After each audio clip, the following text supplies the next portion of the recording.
Kiss me, my girl, before I'm sick. This is Phantom Thread.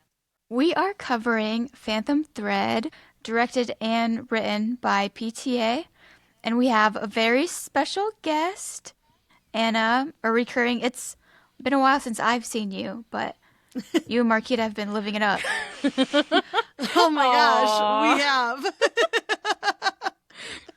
Not the jealous girlfriend. Baby, I swear she's just a coworker. I'm just a coworker. She's like, oh, you've been living it up with your little friend over there. I see. So, what have you been doing, Anna? Well, first of all, I am thrilled to be back with both of you. There we go. Appease her. So, my podcast, Don't Stop 10, is just starting its 9th season, and this season's going to be a little bit different because I typically do every week, but I am combining two of my great loves for this season, which are books and movies. So this season is all classic literature turned film. So when this episode drops, I will have just done Emma. So the first episode of the season will be out. And I'm really excited because I've had this opportunity to revisit, because I'm reading all the books, rereading, and rewatching all the movies. And it's just been so fun. And I've been able to, there's a lot of people on the docket that are new to the pod, which is really exciting. And so I'm going full nerd. Yeah, that's dedication. I'm so proud of you. I've got my copy of Anna Karenina right here. So that's what I'm reading right now. How fast does it typically take you to read a book? So according to my app, it on average takes me about 5 days to read a book.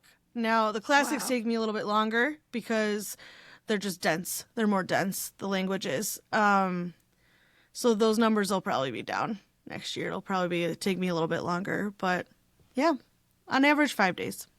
That's really impressive. I'm really trying to get better at reading, and it's really a skill. You have to practice it. Yeah, it's a skill I've completely lost since I was 25. I'm like, oh man. I'm sleepy, actually. I'm not going to finish this. I'm tired. I've been reading the same... I've been reading the same one book for 4 years, on and off. I also, it's just another form of dissociation. I watch a lot of movies. I watch a lot of TV. I read a lot of books. I like to live in a world that's not this one. So real. That's so fucking real. I love that. Yeah. It's like me every time I watch TV and just all of a sudden it's midnight. I'm like, oh. Yeah. Actually, maybe I want to watch a little movie at midnight. It's 11 p.m. What if I started a movie right now? I'm so guilty of that. I do that multiple times a week where I'll start something at 11:30 or later. Yeah. I don't do that. And but I do just spend I do just spend a lot of my waking hours pretending I'm not here. So that's healthy. So relatable. That's all right? Hey, I mean, you got to do what you got to do right now. Right? Given jesters outside the state of things. Yeah. Yeah, that's bad. That's bad, guys. Yeah. So what are some of your favorite... I know we had you do this when you were on for our Pride and Prejudice episode, which I know I've told you this because I am a stats freak. I think that's in our top 3 or 5 episodes ever. Love that. The people love that episode. I love that episode. We love that episode. But since Pride and Prejudice, we recorded that, God, almost a year ago. That was last January, I believe. And this is coming out about January of 26. So it'll be almost exactly a year since the last time we've had you on. Any updates to favorite movies, favorite genres, anything new you've seen that you've loved? It doesn't have to be 2025, just new to you. So Pride and Prejudice obviously is a Focus film, and then Pirate Radio, which is one of my other favorite movies, is distributed by Focus. I would say that I am not quite as into the director scene as a lot of movie podcasters are. It's just not really. Yes, you. But I do really like Baz Luhrmann. I would say that I am always down for like whatever Baz Luhrmann is doing. I'll go see it. So, I've done Moulin Rouge, and I'll have 2 different Baz Luhrmann movies in this upcoming season. So I'm really excited. We just covered Elvis not too long Oh ago. yeah, oh yeah, I did Elvis too. Which someone just told us that they also liked him. Who was that? It's like really recent. I can't remember. Was it Taylor? I feel like that might be our only option, but yeah, that doesn't seem right. Because we haven't had a guest in a while. It was someone from Sleepless Cinematic. It had to be, it was maybe Emilio or Madeline. Yeah. Oh, fun. I'm recording with them next week. Oh, they're fucking great. Oh my God. Yeah, I love them. Otherwise, things that I've seen recently that I really enjoyed, recently, I guess would be like all year, because it's been like a year since I've recorded with you, Lindsay. Yeah. I really enjoyed Sinners. That feels like a cliche because I feel like everybody enjoyed Sinners. It was so good. If I'm going like mainstream blockbuster movies, I liked Thunderbolts better than I liked Fantastic Four. Agreed. And I did just watch Fleabag. That was fantastic. Big fan. And I've been watching The Leftovers, which I know is like I'm very behind. Anna. But that is what I'm watching right now. I'm still on season 1. You're going from one devastating show to another. Like, ooh, what's The Leftovers? Fleabag to Leftovers back to back. Girl, you are so brave. Thank you. You're really strong. The Leftovers? Wow. That had me in a probably a month-long depressive episode. It's good stuff. Leftovers is like, Lindsay, it's a show where like a portion of the population just disappears one day. And it's about all the people who are left over and how they're dealing with it. And like all these different extreme, groups kind of come out of it. I'm not super far into it, but it does have Justin Theroux, which ooh. I've been needing a depressive something to binge lately. Oh, yeah, definitely Leftovers. Help. That'll be it. Great. That'll be it. Leftovers, and I would also recommend Station 11. Okay. Oh, yeah, that's on my to-be watch, too. Yeah, you should do those. Both like post-apocalyptic, but in a different way. Because the Leftovers is at this point where you are, Anna. It's like a rapture kind of situation. Yes, it very much feels like people rapture-y. just get raptured. They just disappear. No one knows where they went. And just no one knows why. It's very mysterious and seemingly religious. And I've never finished the series actually, so I don't know if it changes. I know I never watched season 3 because you know what? There's a giant gap between 2 and 3. It was 5 years or something, and by the time it came back, I was I don't fucking care. Yeah, that's tough. So for those of you listening up top, I normally don't do this unless it's urgent, but I just want you to know that this movie is on Netflix for one more day. If you are listening to this on the day this comes out, lucky you. Lucky you. First of all, you're welcome, because that means we worked through the holidays to do this. Secondly, Phantom Thread is on Netflix until December 31st. So you have one day to watch this movie on Netflix if you have that streamer. After that, I can't tell you even where it's going to be. Probably back on Paramount. I don't know. Could be Prime, Peacock. Just go ahead and mark out some time on December 30th and 31st so you can watch this movie over, because you'll want to. Exactly. You have 24 hours basically from by the time you're listening to this to actually watch this movie. So I just wanted to get that out of the way up top. Right. So this was released. Technically, this is our Christmas movie this year, Anna, because Lindsay's face, because this was released on Christmas of 2017. And it has, a big pivotal New Year's Eve scene as well. So this is always a popular December, January movie. So I wanted it. Yeah. So I wanted it as our December, January movie. And also I just find Christmas movies kind of boring to talk about because it's I don't know. The same thing happens every time. It's not very interesting to be And I Yeah. like that scene where they all win in the end and learn the magic of Christmas. I love a Christmas adjacent movie. Exactly. So this is like a, for example, Sleepless Cinematic just did Eyes Wide Shut for their Christmas movie. I've never seen that either. Oh, it is fucked up. It's really fucked up. It's a really great movie to watch when you want to see a marriage deteriorate on screen. Because this is the last time that Tom Cruise and Nicole Kidman were together as a couple. And so yeah, Sleepless Cinematic did Eyes Wide Shut as their Christmas movie, and we're doing Phantom Thread. So all jokes and laughs around here. This movie stars Daniel Day-Lewis. This is our second Daniel Day-Lewis movie as Reynolds Woodcock, Vicky Krieps as Alma Elson, and Leslie Manville as Cyril Woodcock, Reynolds' sister. So why did we pick this movie? So I know that this was a first time watch for the both of you, but I picked this movie because I wanted to highlight an unconventional romance, a toxic romance. Yeah. Yeah. And I wanted and I wanted to cover another Paul Thomas Anderson movie leading up to the Oscars this year because I know that you've enjoyed his work, Lindsay. Everything I've shown you, Magnolia, There'll Be Blood, and now this is the next one. And you've seen One Battle After Another as well, right? Yeah. Mm-hmm. Yeah. So we're going to be covering One Battle After Another for Oscar season, and I just wanted to give you basically set the stage for where he was in his career and where he was creatively, directly leading into One Battle After Another. This was his first movie that was also very awards heavy.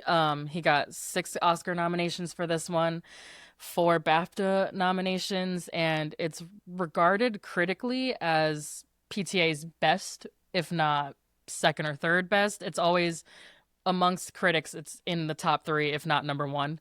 So I wanted you to see, especially you, Lindsay, what people think the best PTA movie is and why. Man, I'm going to have a hot take. I had a feeling.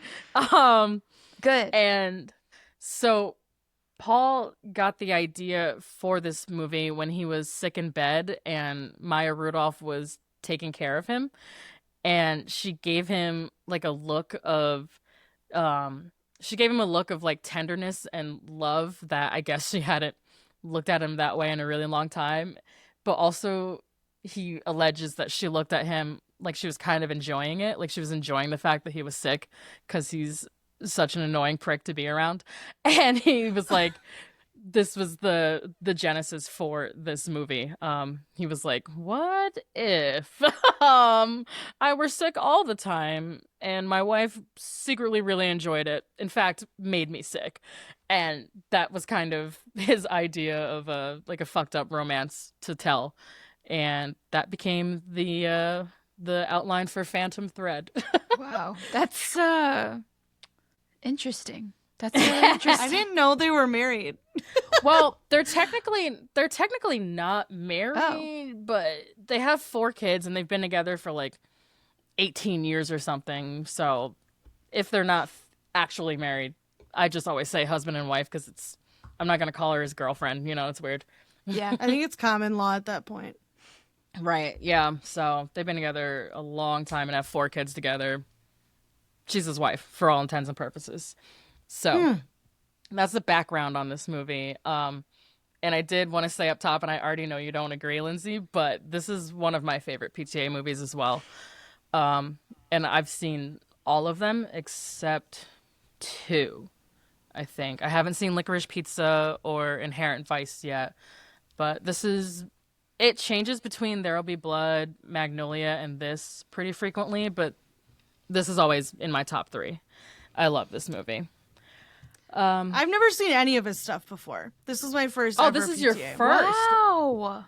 Ooh, this is kind of a bad introduction to. Yeah, you're gonna watch one of his other movies and be like, "What the hell? This isn't the same guy."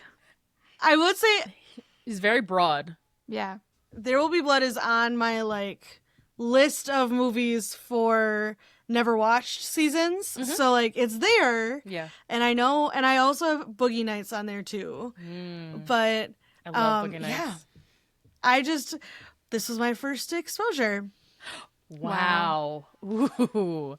Oh, that's dark. I like that though. I think it's like you're kind of getting him at his most refined if you're starting at this point. And the most, I think once you go backwards through Boogie Nights especially, because that's, I think, 20 years before this movie, the growth it's massive. It's a lot more crude, and not just because it's about porn. It's just the writing's a little more crude.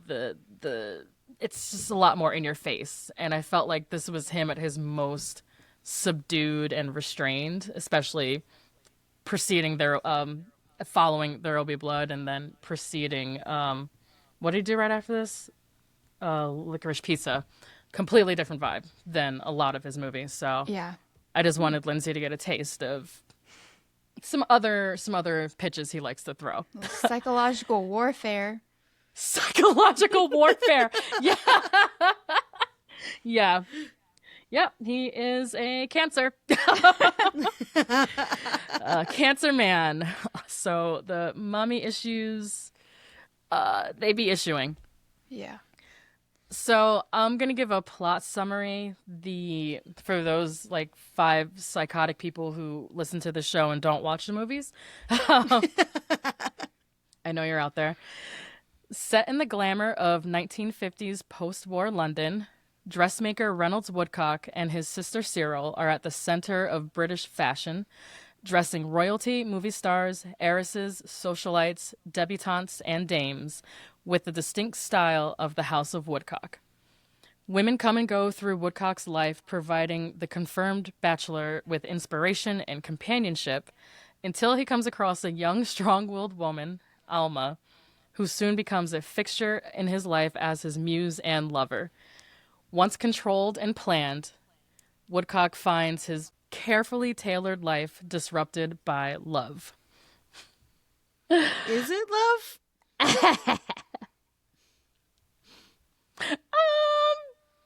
Of a sort. Okay, before we continue, guys, I need to tell you, I could not handle the Woodcock. Why is that the name? Oh, Paul did that on purpose because he knew it was funny. Because the guy is such a dickhead, and he's like, Woodcock. That's funny. Okay, because that was like, I was just like, I can't take this seriously. No, it's intentional. It's supposed to be funny. Okay. Okay. I think That Daniel makes me feel better. Day-Lewis. I think Daniel Day-Lewis came up with the name, Yeah. and PTA thought it was really funny, and then he was like, "Oh, Woodcock. Okay, like that's the name." But it's definitely a dick joke, and it's supposed to be funny. Okay. So as a first-time viewer, what did you pick up on? What were some themes that jumped out to you? There's a couple obvious ones. First of all, like the glaring mommy issues, just like, yikes. That was tough.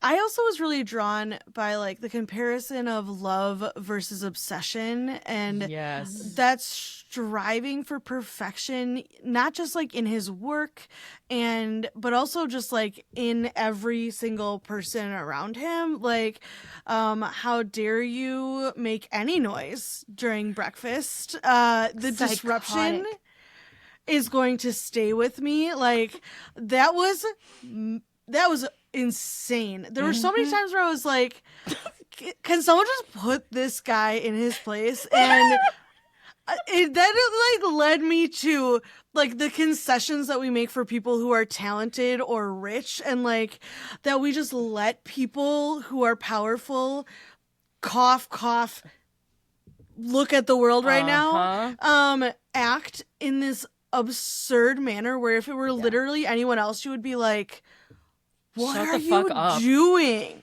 Like, I'm having some toast and I'm putting butter on it. Like, I'm eating. It's Like, okay. it's sustenance, you twat. Like, oh my gosh. That was so irritating. He is one of the most irritating characters that Paul Thomas Anderson has ever put to screen. Well, and then the other part that kind of stuck out to me is how like sinister I felt Alma was every time I saw the mushrooms. I was like, crazy. What the fuck? So like I was clocking it as like plotting on his downfall. Like Munchausen's by proxy is kind of what it is, but it's not like, oh, I'm going to take you to the hospital and get the attention. It's more like, I'm just going to have you all to myself. You're my and you're going to be prisoner. completely dependent on me. And like his almost gleeful acceptance of that at the end when he is like eating the mushrooms straight up in her smiling. face. And, like, they're sitting in the bathroom together, and he's, like, got a bucket, and there's newspaper out like he's a freaking dog. And they're so happy. He's joking. He was like, all right, I'm about to throw up. You should get out of here. Yes! They love Like, it. That's why I'm what? saying this is kind of... I'm not saying it's good or bad. I'm saying it's definitely a romance that they are both operating on the same frequency. Yeah, like they have met their If you match. like it, I love it. Yeah, exactly. He truly I met try his not to match. judge. I try not to judge people's romantic preferences as long as it's not putting other people in danger or involving a child. Like, Yeah. you do you, boo, whatever floats your boat. Yeah. But I was just like, oh, dear. Well, I was like, Anna's watching. gonna be horrified by this. And I was. I know. I was like, guys, isn't this so romantic? And you're both like, are you okay? This movie was not at all what I thought it was gonna be, and as soon as it kind of like I started to realize this is extremely dark and extremely uncomfortable. I was like, my heart started to beat so fast. I like wasn't sure what was gonna happen.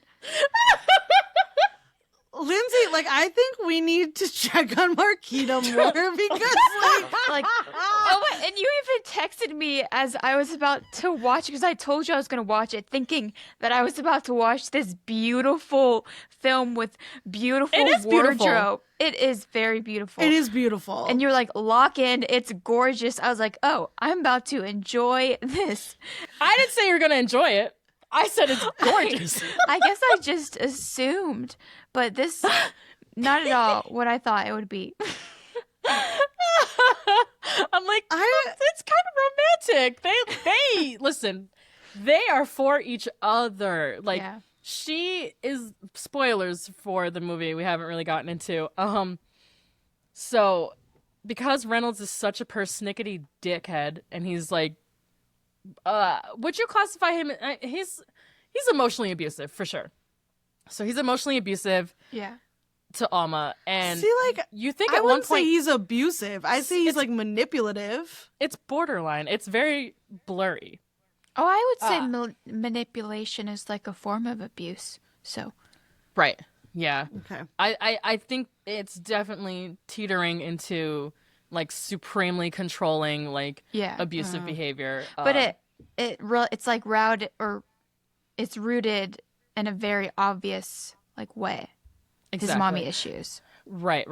And point is, Alma like takes it and she takes it, but she's fighting back with him. Like there's a great like back and forth there where you realize she isn't just gonna cuddle and kowtow to him like his sister does, like all of his employees do, like his clients have to, so he'll make their clothes for them.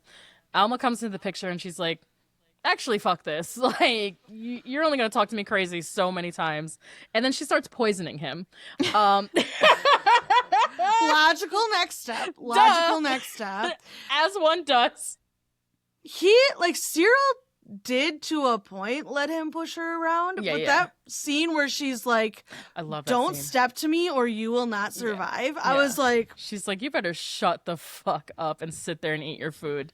She's like, I am not the one or the two, boy. that I was like, wow. Okay. Yeah. Big sister energy. I don't love Cyril, but I love the performance of Cyril. But anyway, so Alma starts poisoning our dear precious baby boy Reynolds, and plot twist, he loves it. He loves it. He's like, actually, yeah, bitch, give me some more of these poison mushrooms.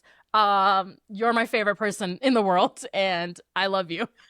I'm so curious, like, at what point did he finally realize that he was being poisoned? Because there's so many times where it's like, okay, maybe right here. But then there's, like, later, it, like, hones in on the mushrooms. Like, okay, so he definitely knows, but at what point did that start? Yeah.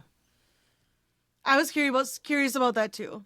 It's a little blurry, and I think Paul wrote it a little intentionally blurry because it's like, I think it's also like a great sleight of hand for the audience because the whole time you're like, oh my god, she's gonna accidentally kill him, or he's gonna realize she's poisoning him and leave her, or she's gonna get so fed up with the way he treats her and she's gonna leave him. The first time I saw this movie, I was like, oh, she's definitely gonna leave him or kill him because he's insufferable. I get it. I cannot put up with that either. But then when I realized that not only is she poisoning him, he knows that she's doing it and likes it, I was like, oh, this is fucked up. I like this. It's a little sick game that they have with each other. Yes, they're playing, and like you said, Lindsay, it's mutual. I think it kind of flattens that power dynamic that exists at the beginning, where it's like Reynolds up here bossing everybody around, and everyone being like, "Oh, we're so sorry, sir. We're so sorry, sir," and like, cowering around him. She's like, "Fuck you! I'm actually gonna, bring you to the brink of death." She's like, "Actually, you need to settle down." And she goes in there and starts cooking him a poison omelet, and he's like, "Yes, ma'am." It's like it's equal in some ways, but like the power shift, it goes back and forth. It's like that's part of the game. It's like, okay, it's a game. Like you get to dominate me, then I get to dominate you. Yeah. Oh, honestly, that's kind of hot. I think perhaps the audience is going to learn a little too much about me in this episode. I think this is a little bit hot and a little bit romantic because romantic is not the right word. It is hot, but I cannot agree that this is romantic. But think about it. She's doing it because she's poisoning him, guys, because she loves him. She's obsessed with him. Yeah. That is not okay.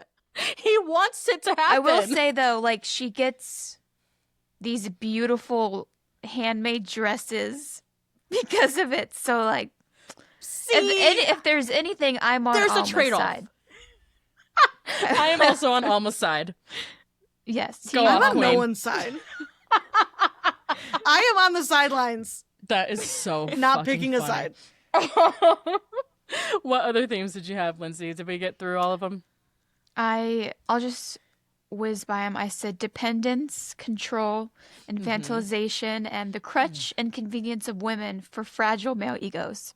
Oh, yeah. The way he I like that you pinpointed the convenience of having a woman around in Reynolds' world, because that's like a big theme of the movie, is the way that he interacts with not just his sister or his partner, but also the way he treats his employees. And basically, I forget if it was one of the articles or if it was one of the videos we watched, but everybody who works for him or works with him is a woman.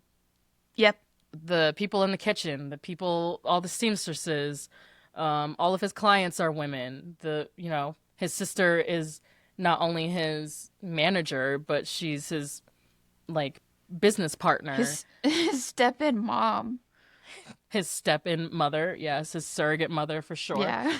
Everybody in his life is basically a woman, and Alma becomes the woman in his life by basically almost killing him.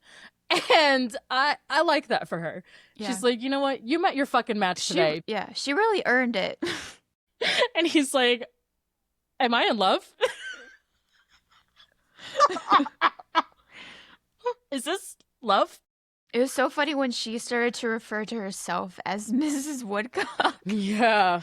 She's like, sorry, what was that? Yes, Mrs. Woodcock? Mrs. She said, I'm the big W, not the little. Alma is so demented. I love her. You know how you're around couples, Anna, that are like super toxic and like fighting in front of you and stuff, and it's so uncomfortable. Yeah. And you're like, why did they stay together? Maybe maybe they got shit like this going on at home. You don't know. You don't know. Bruh, no, that is insufficient. I do not. I'm not on board. No, no. Again, I hate being around couples like that. It makes me so uncomfortable. This is gonna be a reoccurring theme of me in this movie. It's just like it made me uncomfortable. It was really uncomfortable. I kind of like that. I did not. I like the type of conversation we get to have, but watching it was painful. I saw Preach. this in the Alamo Draft House. They play it every New Year's Eve, Lindsay. You're Oh gonna my miss gosh. You're gonna miss it again Dang. this year. Yeah. Why would you watch this?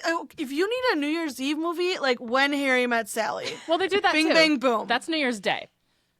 They do Phantom They Thread, appease and then every type of weirdo that walks in the door. for the both of us. We did do When Harry Met Sally together, I remember. But the day before, I think I had done Phantom Thread by myself. But listen, there's all kinds, Anna. There's all kinds at the Alamo. There are. It's like this is like that lineup is like the cinephile version of Inside of Me or Two Wolves. And one of them is When Harry Met Sally, the other is Phantom Thread, I fear. So that's just where I'm at. I think this movie really, really speaks to my probably my worst tendencies, I think, that need to control and be a little I may be guilty of being a little domineering. Allegedly, who's to say? And Allegedly. I was going to say, I'm pretty sure I got a text from you this week that was like, do not procrastinate. You must have everything done at least a full day before we are recording. And I was like, oh my God, fine. I'm so sorry. love you. It's like, don't you dare procrastinate, bitch. And I was like, okay, I won't. I just anyway, I think Inside of Me are Two Wolves. I'll repeat it again. One is Alma and one is Reynolds. One and the same. Well, we will discuss that. I think that a big theme to me that sticks out, and I'll say this personally, I've been on both sides of this kind of dynamic where like that whole like tolerating genius thing, or like being with someone who was very, very like controlling and like overbearing, and just having to put up with a lot of like, oh well, he needs this to wake up in the morning, and he needs this to do his work, and you can't be in his house at this time because it's like, oh my He's gonna God, throw his whole day off. no, literally like that. Yes, like that kind of thing where I'm like, you need all of this to just do your fucking job. You don't leave the house to do it. Like, this is too much. Like, it's not that serious. Like, it's not that fucking serious. But it would be like, well, I have to get up at 4 a.m. so you can't be here past 7 p.m. on this day. And I'm like, why am I catering to you? My anxiety sometimes, I have like in my head a way the day's gonna go, and when a wrench gets thrown into that, I do. Does it like throw you off? It does bother me, but like I work really hard to get past it. It's just like, and it's really hard because I have a very spontaneous husband, so like, and spontaneous in-laws. So like, I have in my brain like, I'm gonna go home, I'm gonna do this and this and this, and this is how it's gonna go, and then I'll come home and be like, hey, we're going to dinner with so and so, and I'm like, oh, yeah, right now? Yeah, we're gonna, sure, we can do that. I'm totally a cool girl. We can do that. Function. See I'm that the same that way. I don't like that. I fear I'd be like, I'm not going. So You're like, that's crazy. So I'm staying home. I don't like comparing myself to Reynolds. That is not a mirror I want to look in. But you have to look in it, Anna, and I think that's why this movie is so fucking good, because it's confrontational, but it's quietly confrontational. It just presents these people as they are, and you have to decide whether you're going to look at them or not, and if you can relate to them or not. And me personally, I can relate to them. I definitely can. Not to this extreme yet, but not to this extreme, but I can definitely relate. I can definitely relate with Alma. I think there's something about her. I think she wants to be so different. I think that I do see some Alma in you for sure, Lindsay, and I'll tell you how it is. It's like you're sweet and you're nurturing, but also you're like, man, fuck you. Like, and I see it every once in a while, and I'm like, there she is. Like, it's like that simmering kind of like nurturing where you're like, yeah, I'm doing it, but you better watch your back. Like, that's what that is. Listen, Lindsay, I don't know you very well, but I'm going to say I will contend with that. Like, I think you're gorgeous in a way that feels like quiet, like a Disney princess, but like, you're also like, but is there a knife in my garter? Who knows? Like, clock it. That's the vibe I've gotten from the whole 2 times we've talked, including right now. But I mean that respectfully. Yeah. Like, No, I take that as a compliment. Okay. Yeah. I mean it as a compliment. Am I the Reynolds to your Alma? Oh my gosh, baby. Without the I'm poison? just going to be drunk Barbara. Like, Yeah. And Anna's like, oh my God, I don't want to be involved in this. my no, God. we're not. It's like if they were healed. Yeah, That's our Well, dynamic. we're women. Yeah, we're women. So big difference there. Which leads me to my next point is the Anna, you had already touched on it, but the mommy issues.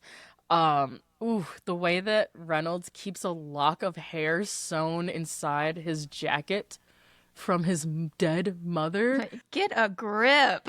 You are fucking sick, dog. Like, hang it up. And mind you, this woman had died years ago. This isn't like some recent death that he's still like grappling with. She died, I want to say it's a decade prior to this movie taking place. You know, like, it was a while back.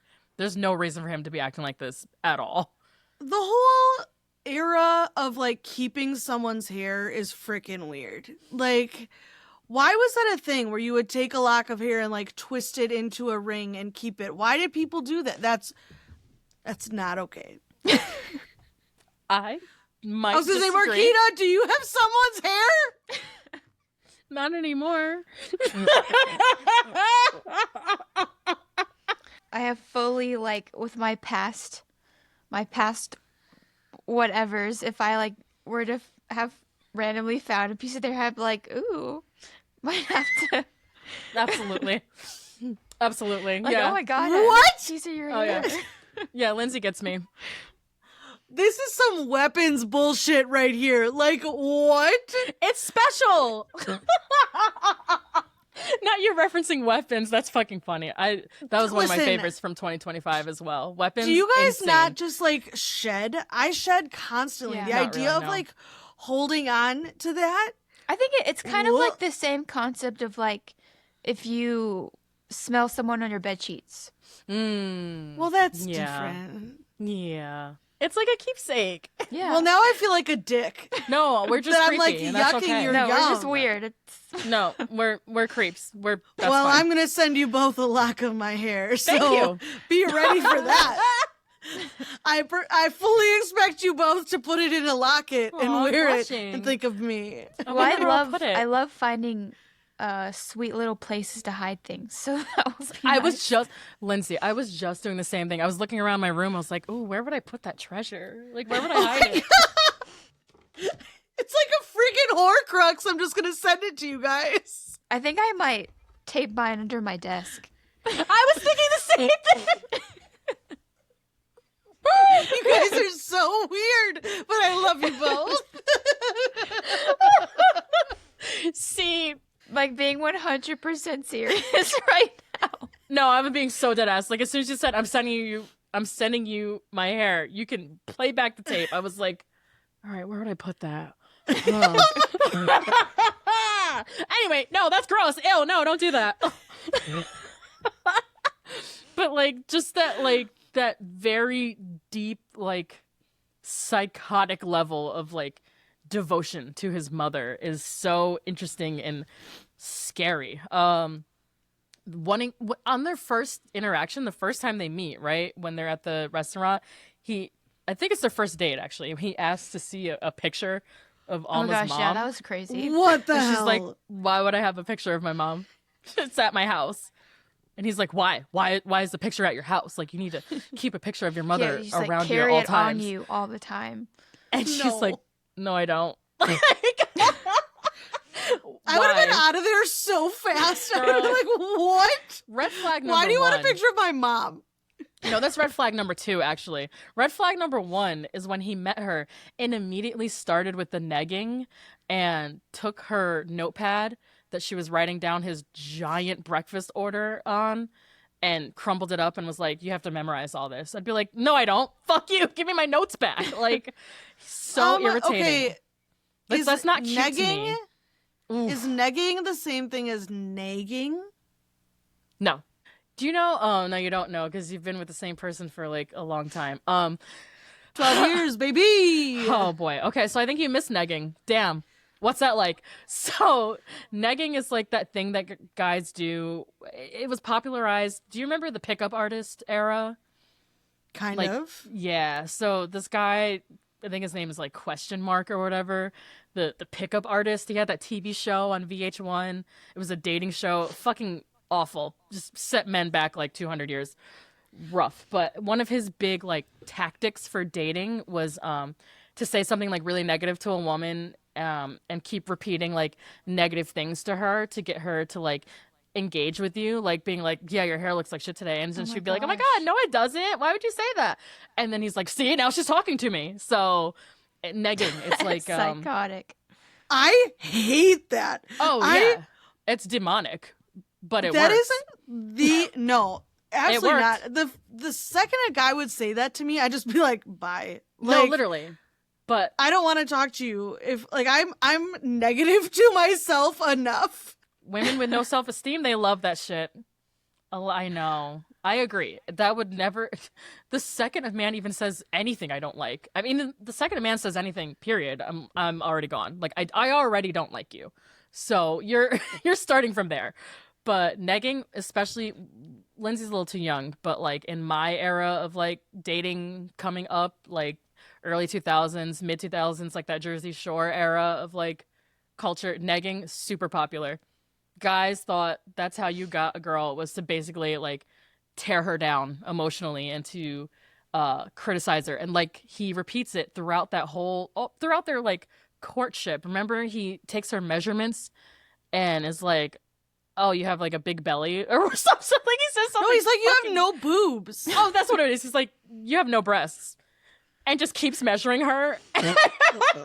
She's like, "I know." He like takes her lipstick off. He wipes her makeup Oh off my her face. gosh. I hated would have that been part. sick. Do you know how much my fucking lipstick cost? I will kill you. Mhm. I- Also, I use like a lip stain. That shit's not coming off. Like, It's not coming off. My lip stain is not coming off, and it cost almost $40. Get your fucking hands off me. Like, I would be enraged. But that was like a Mulan-esque level of makeup remover on that not wet napkin. I know. Like, Only in the movies, right? But yeah, just like the negging, the picking on her about food, about her makeup, the clothes, her body, like all of that stuff. Just, and Alma is such a fucking sicko though that it works for her. Like she likes it. It's more. I think there's like she finds it. I think some women do like that really like negative, like back and forth kind of like bantering with a guy. I fucking hate that. Don't you ever in your life think that I'm gonna enjoy that? I'm such That's a crazy. baby. I hate confrontation, and I would take every single negative thing directly to my soul, and I would just be like, it would live there forever. Like, Oh no, I would turn around and make it 10 times worse and make you hate me. So No, I would just be like, oh, do you remember that one time that you said my shoulders looked big? Yep, they're giant. I'm a linebacker. Here we go. Like, oh, Anna, no. What about you, Lindsay? I'm the same exact way. Oh, There's like things that, and so many things that people probably unintentionally have said to me, and I've just like fully taken them so personal and just like cling onto them and have had to spend like so many years like growing and trying to improve myself. If I were in Amish, that's why this was such a hard watch. If I were like in Amish shoes, I'd be like, yeah. I would have taken everything that he said like right to heart. Yeah. Well, I mean, I think she kind of did. That's why she poisoned him. She's like, oh, yeah, remember that? Who's got a big belly now? She really liked to challenge him, though. Yes. And Yes. I loved when he was saying something and she was like, well, maybe I'm looking for trouble. And he liked that. He liked that. I do have to say though, like as a teacher of teenagers, Ooh, there is back a talk. level of thick skin where like I have had children say some really terrible things to me and I'll just be like, ah, cool, I'm gonna call the office. Like so like it's either of the extremes. Either it's like if it's someone I care about, I'm gonna hold that forever. Yeah. But if it's a youth, I'm like, great, let's not. Like Yeah. So it's situational for you. yeah. Yeah, no. When Lindsay and I were out to brunch recently, I was regaling her with some of my like bully stories. Like, and mind you, I only bully people who bullied me or people Oh, who are you're being the like bully? racist. Oh yeah, of course. Come on. Okay. Lindsay had the same reaction. She's like, "Wait, you were the bully?" I was like, "Absolutely, I was. I was fighting for my fucking life. Are you kidding me? I was the only black kid in my class." Like, I was not the only black kid in my class, but I was also like I went to Catholic school and we were mean yeah, in middle school. Like I went to Catholic very school for a mean. little bit too, and yeah, I was fucking fighting for my life. But I told Lindsay, like, people would say shit like this to me or like make comments about like my hair or my skin color or like whatever, and I would just be like, that's crazy, so that's why your dad's dead. Like, I would just take shit so fucking far. You're like, right yeah, away. well, that's why my mom's alive, so. Yeah. Damn, can you afford and that's why you share a room with your sister, so I have my own bedroom. Like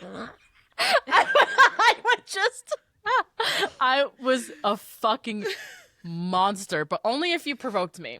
If don't provoke me, leave me alone. Don't approach me with some stupid shit and then think I'm not gonna ruin your fucking life, because I live for that, in fact. But I do, again, that's how I have, like, I relate in Alma a little bit in that way too, where she just like has to get the last word, you know, and she has to keep like jabbing at Reynolds, and like anytime he's like, can you just be quiet? And she's like, no, I can't be quiet. Like, she's a brat. Oh yeah. Oh yeah. Alma's a brat. So, Anna, what were some other things that really spoke to you?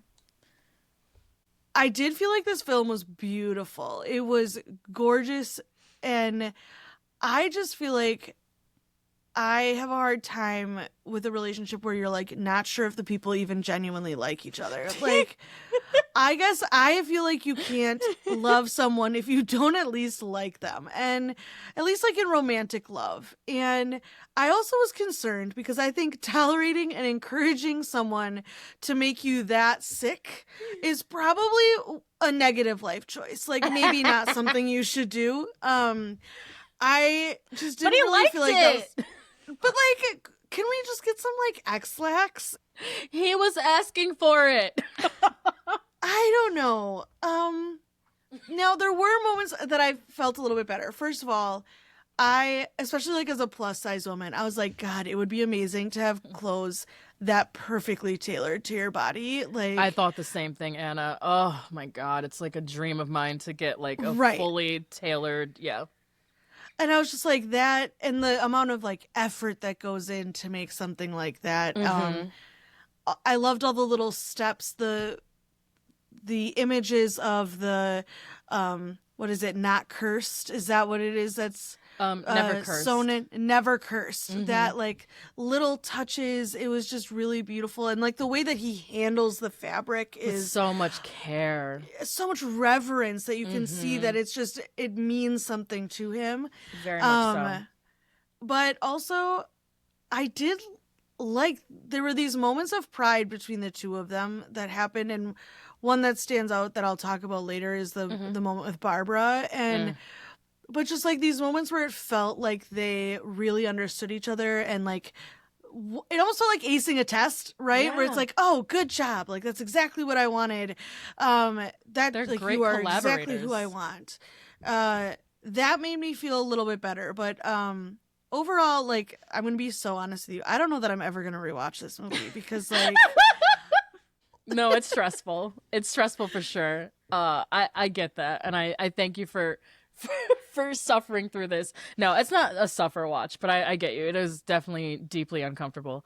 But yeah, I like that.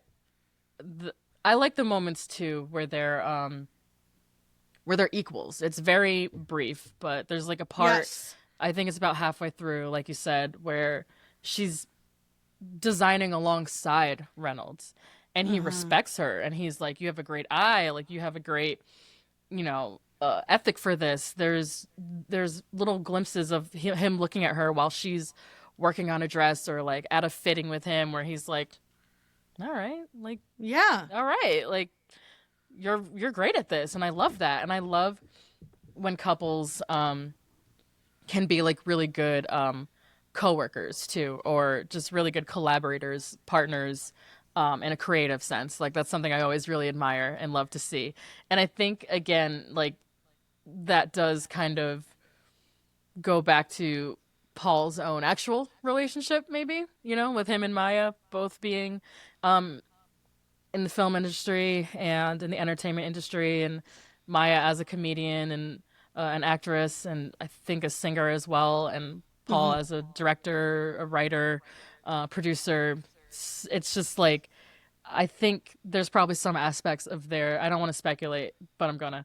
I think there's some aspects of their relationship where they feed each other's creative decisions. And if you look at the end credits of not only this movie, but I think every movie since There'll Be Blood, she's always in the like thank yous and in the, like the dedications. So I think they have like a good creative balance maybe that like outweighs the toxicity that may or may not exist there. And what about you, Lindsay? I also am not sure if I will watch this movie again anytime soon. You guys, this movie was very beautiful, and it was like a cinematic masterpiece. But like watching Reynolds' character, and also just like seeing how Alma would play into it, like both of them were extremely manipulative. Anytime he would kind of lay out bait for Alma, she would take it. Yep. And like my themes of like dependence and control, and honestly the concept of him, a man, wanting to make dresses for women and getting visibly upset when they wear someone else is so interesting to me. And Ooh, yep. just the possessiveness of him with every single woman. He's so fragile. He feels so slighted over the littlest thing, and everything is like this personal attack and affront to him when it's just like someone walking in the room with a cup of tea. Yeah. I think of how agitated he gets when Barbara is like having her moment, and she like pulls the neck up over her, and he gets so flustered and is like, that is not how you do that. That is not it. And I was just like, bro, she's having a moment. Like, He's like, fucking stop. he's like, I do not care that you feel like shit. Like, stop doing that with my dress. My He's dress. like, this is my world and no one else is living in it. Again, I don't see the problem. Anna, after working with me for 12 weeks straight. I'm like, hey, so when you're going to do that thing, it's due tomorrow. And I was like, yeah, I'm going to do it later tonight. TikTok, we have a deadline to hit. You'd be like, hey, I watched that episode like 3 weeks ago. I'm like, I watched it 20 minutes ago. It was great. Oh my God. Just made my stomach drop. Yeah. Oh my God. God love you. I wish I could be that free. I am simply not. That's just not. That's not who I Just am. work better under pressure. Yeah, I don't. I don't want there to be any pressure. I'm like, yeah, I did it. I did it weeks ago. And it's perfect. Thank you. Let me show you my 52-page manual that I wrote for a company I don't work for. Yeah, speak Did you on label that. it exactly like I told you to label it in the folder? Did you do that? Well, I just have a certain way that my day needs to go. What does he If say? it doesn't If I- go a certain way, his day is ruined. The disturbance, you may go away, but the disturbance stays with me. I'm still disturbed. That line was genius. Probably one of the best lines I've maybe ever heard. Yeah, I was cackling the first time I saw that. I was like, this man is so unserious. Like, and like you said, Lindsay, why does no one in his life tell him to shut the fuck up? Yeah, like that's what I also dislike. Like, no one ever really puts him in his place. Like, I mean, other than Alma a little bit, but But even Alma doesn't really. She Yeah. like physically removes him from the space by making him sick. But she never is like, I am going to eat the way I want to eat, or I am going to wear this pattern because I like this. It's just like, oh, I'm not actually going to call you on it. I'm just going to put you near death. Because you need to settle down. Honestly, like if I was like 10% more crazy, I could totally see myself like being in something like this. I don't love that for you. you said 10%? 50. Do you 10%? Is that not enough? Maybe we should revisit that. Like out of 100?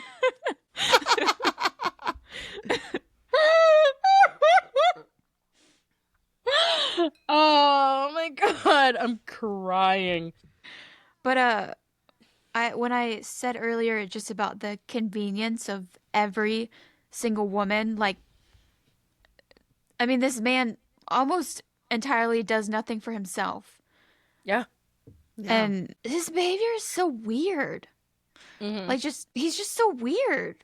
And I think there's a lot of Paul in this character as well, from behind the scenes stories I've heard over the years and the way he used to act when he was younger, like in his cocaine days. Yeah, like Fiona Apple was like, terrorized me a little bit. Like, there's definitely, yikes. I think, yikes, exactly. I think Wait, so is Maya Rudolph poisoning him? when he needs to settle down, who's to say? It's like, so how did he get sick again when he thought of this movie? I don't know. And we'll never know. If she is doing something like this, honestly, God bless her. God bless her. She had 4 fucking kids. Like, let her poison him. He's fine. 4 kids and no ring? 4 kids and no ring. But yeah, if she is, I support her. I support women's wrongs. So But yeah, I think this movie is kind of if you want to peel back that layer of the creator and what they're creating. I think the I think the difficult genius man, even if it's not anymore, I think throughout his life, especially because he's been a hotshot famous director since he was like 25 or something. There's a lot of PTA in the character of Reynolds. And I would say there's also a lot of Daniel Day-Lewis in the character of Reynolds because they created this movie together to the point where Paul had said, like, Daniel should probably have a writing credit on this because he brought so much of the idea and kind of the ideas and the like mannerisms to Reynolds came from Daniel. The particular way that Daniel Day-Lewis speaks felt very intentional within this film. And I can say, like, the only other Daniel Day-Lewis film I've ever seen is Gangs of New York. Oh, wow. Okay. So, Great comparison, though. Another difficult, psychotic man. Right, but, like, in a very different way. And There'll Be Blood, of course, Lindsay. Yeah. Just, like, the delicate way that he acts as Reynolds felt similar to his mannerisms in the interview that we watched versus, like, You noticed. Gangs of New York. He's very, like, dainty and quiet and very soft-spoken and leans in. Yeah, he was really soft-spoken in that interview, and he kind of didn't want to, like, interviews. give, like, an actual answer. Yeah. He's notorious for not doing press, like, refusing. As someone who has to, like, wade through a non-answer on occasion from the youth, I was like, I recognize game. I see that, Right. sir. You're just not going to answer the question. Cool. No.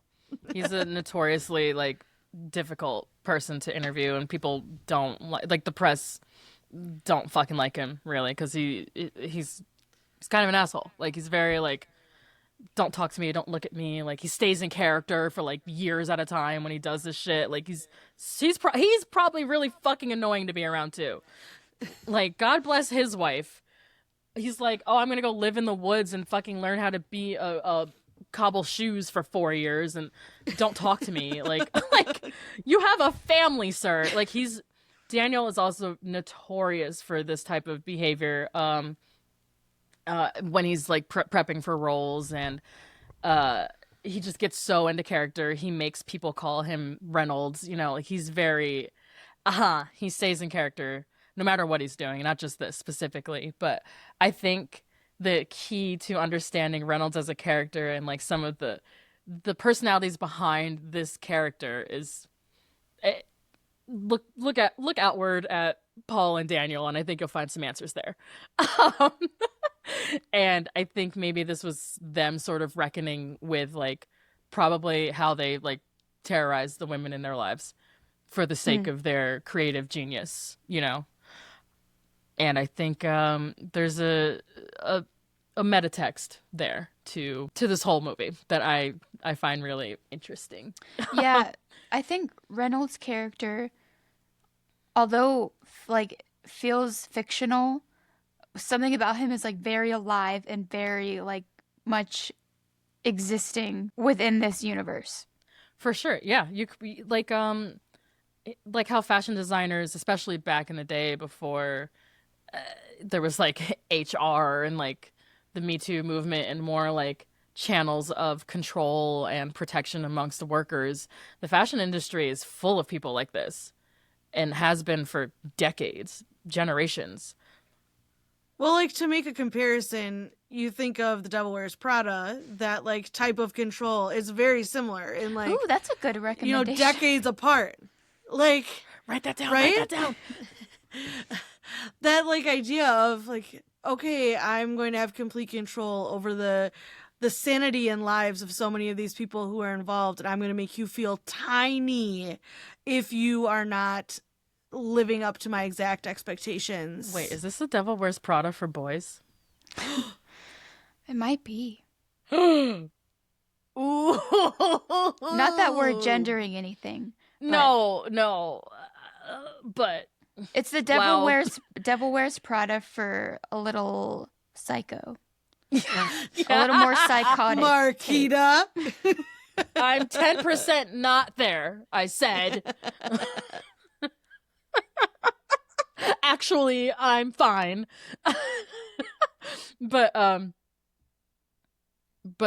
another theme I wanted to touch on is I can't remember which piece it was in. I think it was in the is it in the Guardian piece or no, I think it was the other piece we read about the Psychoanalyze Me Mommy. Yeah. Great title. I'll put that in the show notes, but I love and I didn't notice it for some reason. I mean, I guess I did subconsciously, but I would have never called it out on my own is the relationship that Reynolds has to like a food. Like there's a big Being like hungry Oh, yeah. and being fed. yeah, being hungry, being fed, being mommied and how that's wrapped up in like a sexual turn on for him. And I was like, oh, that's why he orders that giant breakfast the first Yeah. time he meets Alma because he's like all like turned on by her and wants her to like force feed him basically. I was like, Yeah. oh, you sick fuck. Very, very interesting. Honestly, this movie is very kinky. Although we like don't really Yeah. see sex at all. You really don't see it. kinky. Mm-mm. It's a very PG version. Like it's underlying, whereas Yeah. it's almost extremely subversive. kinky. It is. You're right, Lindsay.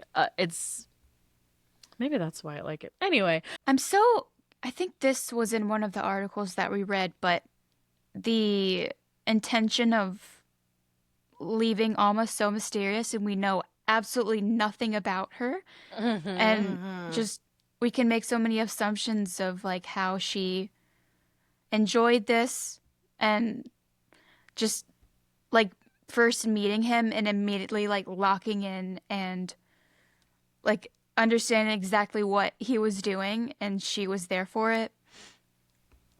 yeah. Just like uprooting her life. Like, Yeah. no big.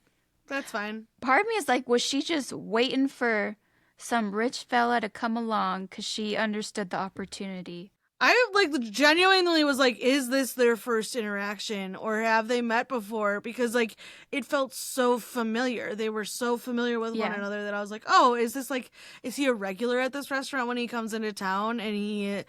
But I don't think that's true. I think it was just they were like vibe meets vibe. Yeah, weird recognizes weird. Period. I thought that the first time I saw it too, Anna. I was like, wait, is this their first time? Like, does he know her? Because he is really extra forward and like familiar with her, like right off the bat, and like the way he was like negging her, like joking her around when he took away her the notepad that she was writing down the order on. I was like, oh, he must know her to be comfortable enough to fuck with her like that. He didn't. He's just an I was asshole. like, oh, he's like being so rude. They must be friends. And then I was like, or not. So yeah, that is one of my favorite scenes, that opening, the two opening dining scenes, the one where they meet at the restaurant, him and Alma, and then that first one with his ex-girlfriend and his sister when she comes down to the breakfast table and he like gives her the kind of silent like, get this bitch out of here. I don't The want her here dynamic anymore. is so evident right away. Yeah. I was like, wait, is this his employee and his wife? Is this his mom or an aunt and a girlfriend? Like, you don't know at first, like, what's going on between the three of them because he treats that woman like fucking garbage. She's just like, why are you here? Excuse me, I'm sorry. Why are you at my breakfast table? What are you doing? And his sister is like breaking up. Very Lannister vibes. Very incesty. Yeah. I was Yeah. like, are they siblings or is that his partner? What is happening? Yeah, here? I think this was one of the few times, I think the type of movies that we like to cover, we don't like the ones with huge narrations. Yes. the ones with obvious clues as to what's going on. But I think in this situation, it kind of showed you the dynamic and then just casually mentioned this is his sister. Yes. And now you see, like, that's part of the reason why I don't like narration, is because I felt like you have to pay attention more and actually look at the way they're talking to each other and their body language. And she's sitting on one side of the table close to him, and his girlfriend is far away from him and on the opposite side of the table. And him and his sister are like, you know, side by side staring at her like it's a job interview. And she's like, I'm just trying to drink some tea. Like, Jesus. And just that kind of like wordless communication between the two of them of just, you could tell as soon as Cyril comes down to the breakfast table, he's like, get this bitch out of here. Like, it's a dub for me. Like, we're done. I just love, it's like a perfect setup to Reynolds and Cyril's weird incestuous relationship. What other scenes did you have, Lindsay?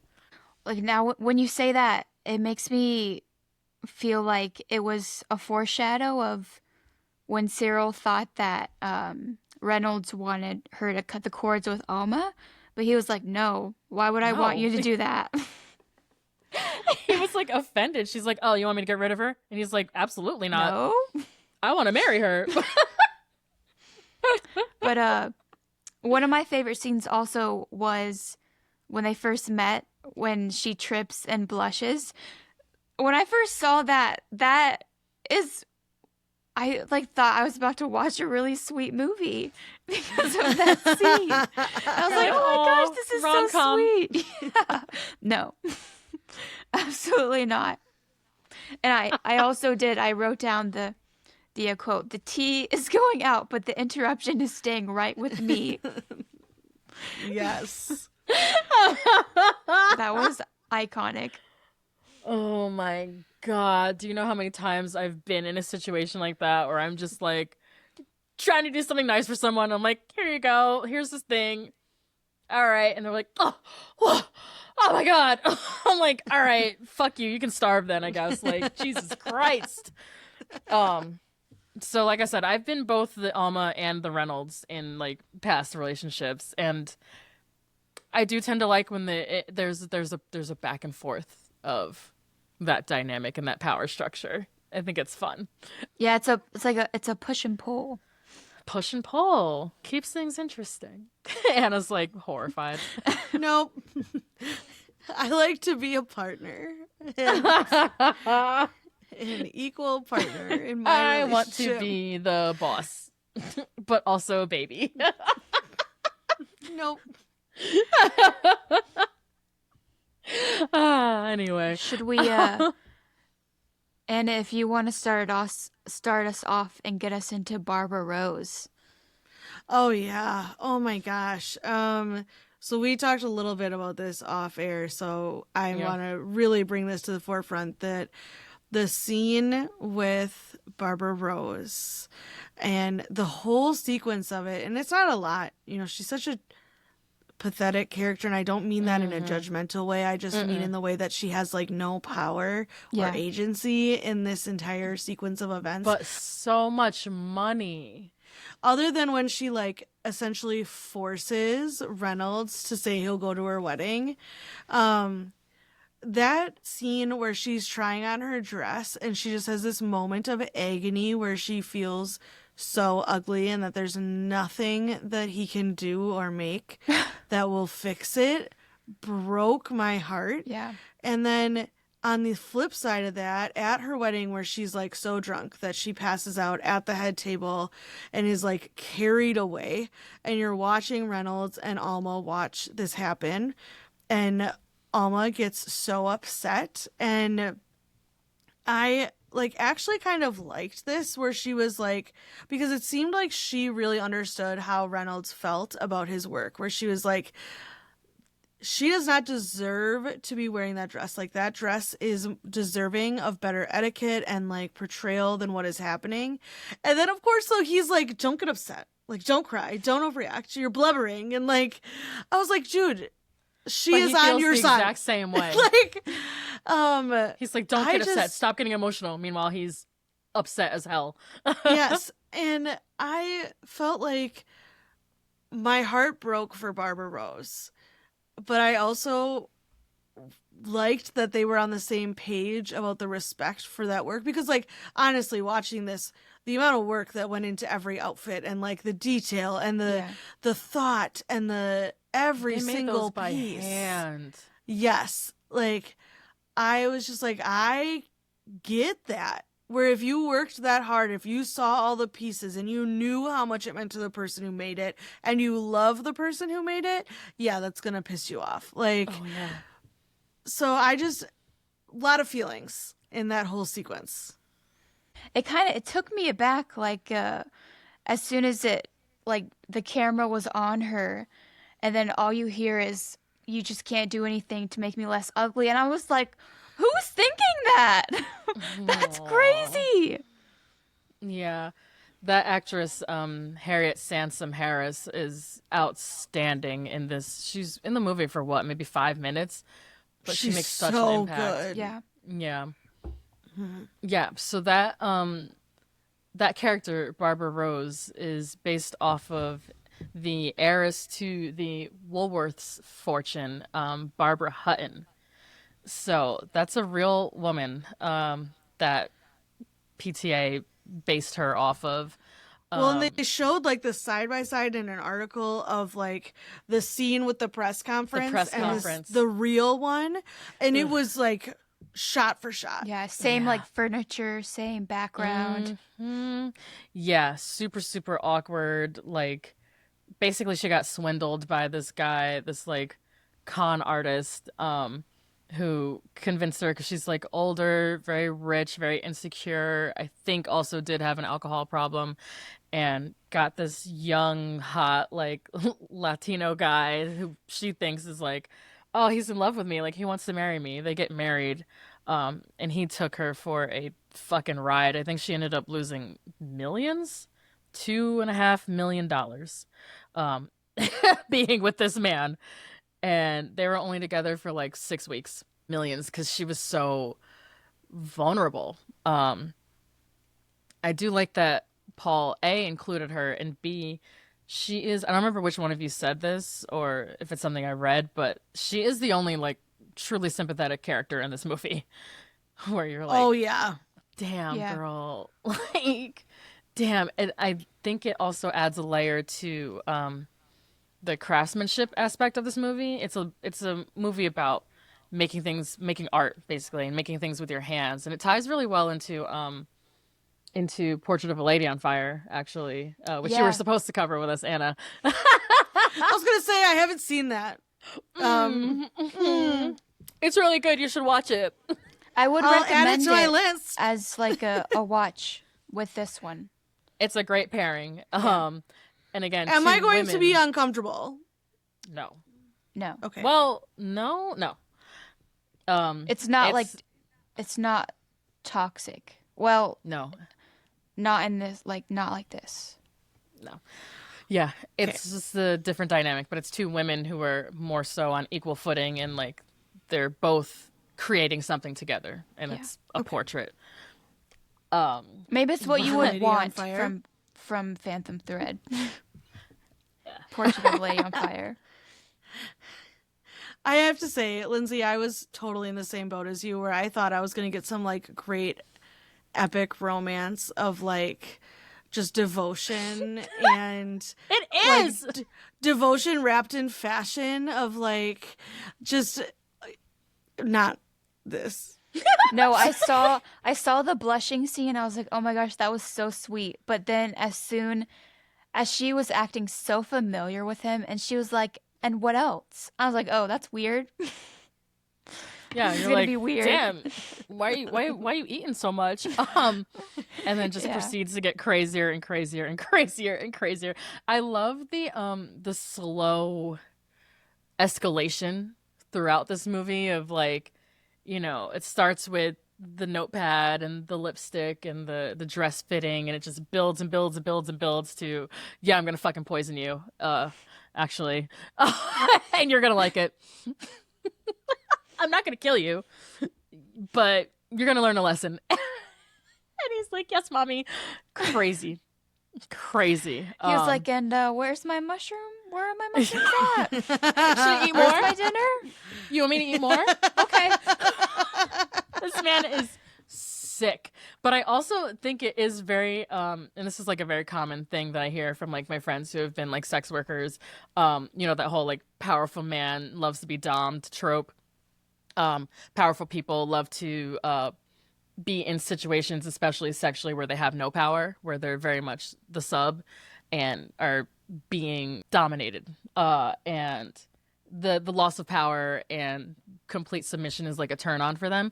And I think, like you said, Lindsay, this is a very kinky movie because that's what's happening here between Reynolds and Alma, is like he is completely powerless and weak and can't move, can't do anything without her physically carrying him, basically. And she's like, that's right. You fucking need me. Don't you forget it. And I also love that sick little wink he gives her when the doctor is taking his vitals at the end. He's so concerned because he's like, Jesus Christ, dude, like, you're really sick. And he's like, I know. And she smiles and like winks back. I'm like, y'all are so fucked up. So like your toxic faves could never. It's like part of me is like, am I just crazy, or they like absolutely like are just in on it? Because I had to watch this a couple times. I also would start it way too late. And like getting to rewatch the scenes, you're like, oh, like this. They're actually very ill. They are extremely, extremely ill, in fact. Yeah. So now we're up to favorite performances. Who was your favorite performance, Marquita? So my favorite performance is Leslie Manville as Cyril Woodcock. She, again, I find her a little less relatable maybe, but as a toxic big sister / enabler / parentified child, there's a little bit of Cyril in me for sure. Like my dynamic with my sister, my little sister, is not quite this bad, but I think we have definitely gone through phases in our lives where I'm basically her mom, and I would like make sure that she... Would I say I was controlling? A little bit. But was it for her own good? Also, yes. Because... I mean, you kind of had Did to you poison her? No, I didn't. I didn't have to. She did plenty of that herself.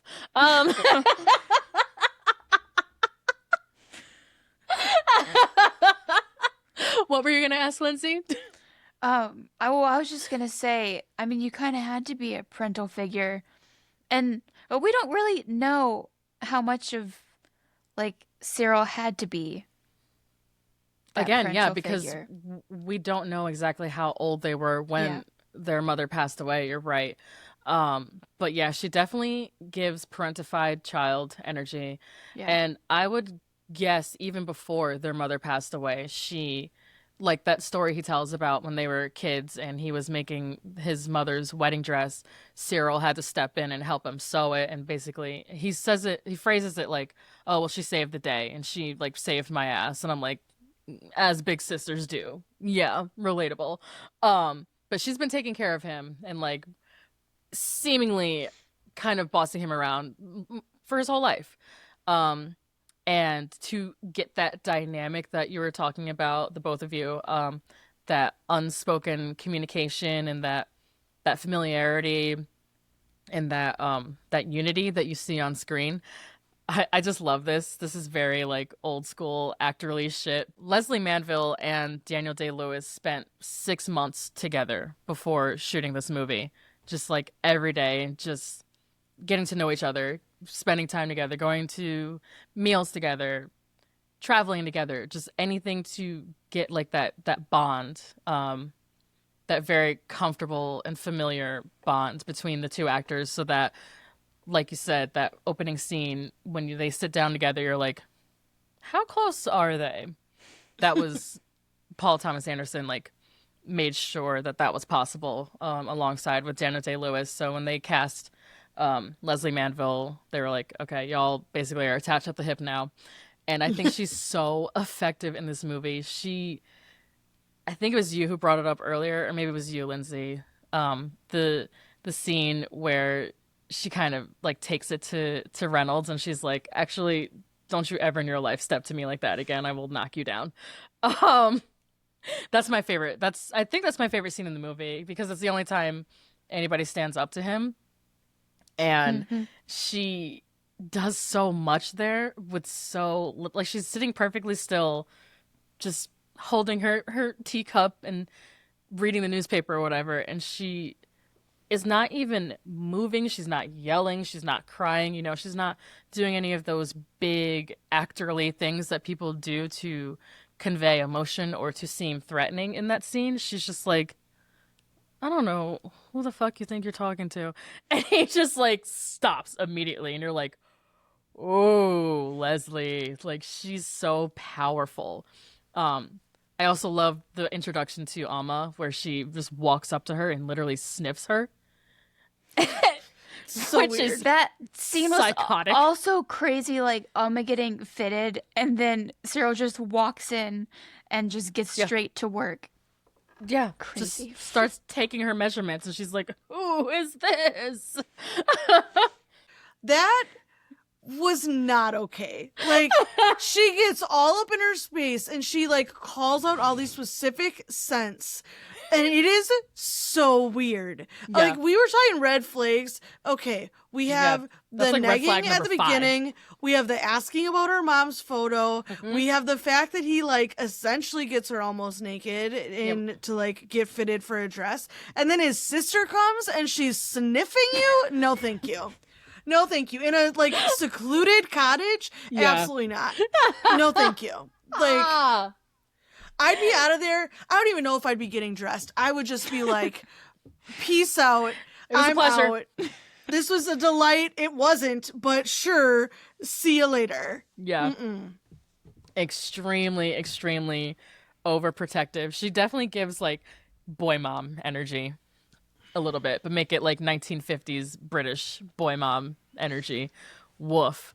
And on the other hand, to make sure that there was that tension and that distance and that like defensiveness and trying to figure each other out, Vicky Krieps and Daniel Day-Lewis never met until they were shooting the movie. So a lot of those early interactions you see, she's like, I wasn't. That's why in that one interview, she was kind of like, I wasn't really acting. She's like, I don't know him. And I only knew him as Reynolds. And he was actually acting like that towards me, like the whole time, So she was like, yeah, I wasn't really acting a lot of times. Like when I was She was like showing fed frustration. Yeah, oh yeah. Oh yeah. I know that man was terrorizing her. He probably pissed her off every single day. And I mean, you can see it on screen. So I just love that difference in directing these 3 actors, that approach that Paul Thomas Anderson took to get these performances out of them. And speaking of which, who's your favorite performer in this movie, Anna? So I picked Vicky Krieps as, is that how you say her name? Krieps? Krieps. As Alma. So I had never seen her in anything before this. And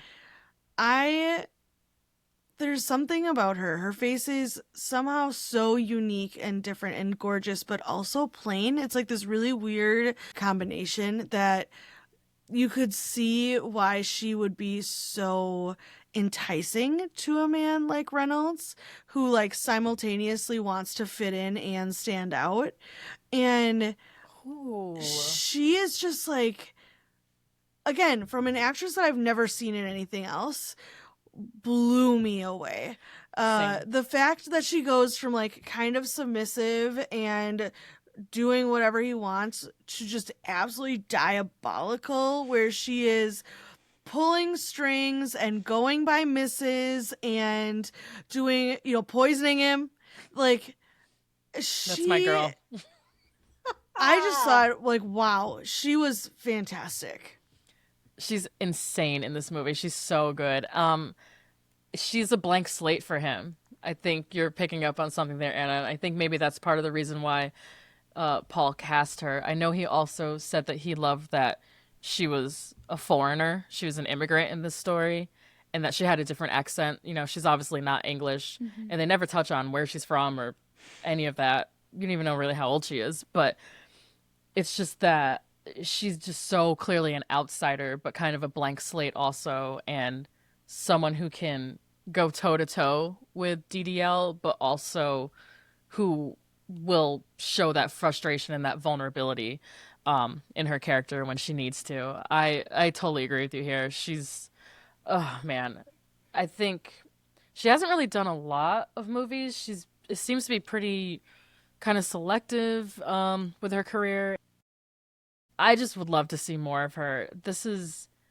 She's outstanding. This movie does not work without her. I know I say that all the time, but she really is. She's the reason this movie hits for me so hard. Yeah. And I think every time I see this movie, I appreciate her performance more and more. Maybe even more so than Daniel Day-Lewis. Maybe. But I love Vicky Krieps, and that was such an amazing introduction to her. What about you, Lindsay? Like, do you have anything to say on Vicky's performance? Yeah, well, I love what you're saying, Anna, about her feeling so unique but so plain at the same time. It's like I'm pretty obsessed with Alma, if I'm being honest. But there's just something so like seducing about her. She is extremely seductive. I agree. Yeah. In like a way that is not obvious. You know, you think of someone seductive as like someone who is like hourglass shape and big, nice lips and the heavy makeup. And that's like kind of what you think of, like typically what Hollywood does when they want to have someone who's a seductress. You know, you think like Cameron Diaz in The Mask. Yeah. And this is so different, but at the same time, you are spot on. That is exactly what she is. Yeah, there's just something about her. And I love... She's magnetic. Yeah. I love when movies kind of center around like an odd girl. But she's a little Amelie coded. Yeah, for sure. She's like Amelie if she was a little more toxic. Yeah, seen a little bit more. But it touched on this in one of the articles that we read, but we really don't know who is telling the story, because it starts with Alma and we don't know if she's telling the narrative or if it's the doctor.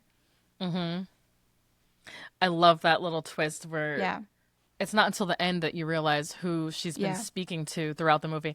And your point on narration, it's a good way to get around narrating the movie, is to have her speaking to that doctor character every now and again, like explaining kind of their relationship and what she was doing. Like, mind you, they're having this conversation while Reynolds is in the bathroom next door vomiting because she was poisoning him this whole time.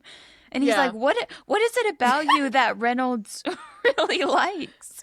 And she's like, so, it's the way that we work together. I just give myself to him. That's why. Yeah, we just have an understanding. And he's in the background like, and we just really love each other. And he's like, help. But he's not like help. He's like, yes. He's like, give me more. Let me get better so we can be here again. Deranged. I did really enjoy Daniel Day-Lewis's performance, though. I meant to ask you. Maybe I'll save it. Go ahead. Sorry. Was just his dedication and his infatuation with Alma. Of course, this is just gonna route back to Alma, but also like his character work and like the subtle chaos of him. Yes. And how easy it is to provoke him. I was just gonna say that he's like ready to snap at the drop of a pin, literally, for someone to ruin his day. Yes. so relatable. He's like, I knew it. I freaking knew it. Day ruined. Here we go. Yes. Your butter, your toast, day ruined. Oh, disgusting. You pour your tea from an obnoxiously high height. Oh my gosh. Also, Jay done. when she first poisons him, and then he's like, marry me. But then at their honeymoon, when she's eating, he is like, oh, Yes. wait a minute. I thought for sure, I honestly thought he was going to end things right then and there. Because, like, you could just see on his face while she is eating. And she's, like, doing it on purpose. She's, like, scraping her teeth. But she's, like, scraping her teeth on the spoon. and I'm like, you're eating hated that freaking too. porridge. You're fine. Like, use your lips. But then you could just see on his face, I was like, he is going to either push her over the side of this balcony or just divorce her on the spot. Yeah, I literally thought it was going to turn into like a talented Mr. Ripley. Like, oh, they're going to go on this trip and she's just going to fucking disappear. Like, they're not making it back alive. I get that reference now.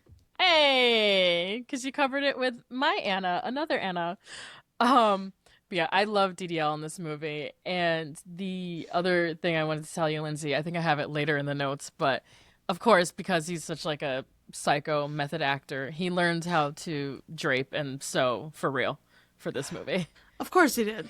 That's amazing. So he's probably just like living his mysterious life, potentially sewing his own clothes. Oh yeah, did he learn how to Crafting. butcher like for Gangs of New York? Of course Yes, he did. Okay. Yes. Gross. Yes, he did. Yes, he was butchering for like 2 years or whatever for Gangs of New York. I forget what he did for There'll Be Blood. I haven't seen that yet. It's on my list. Maybe hunting or something. Is he married? Yeah, he's married to Most Arthur. patient woman. That's what I'm saying. Earth. That's why I'm like, this movie is these two difficult men getting together and like, I think reflecting on it. And he quit acting after this. So I hope there was some reflection because like, damn.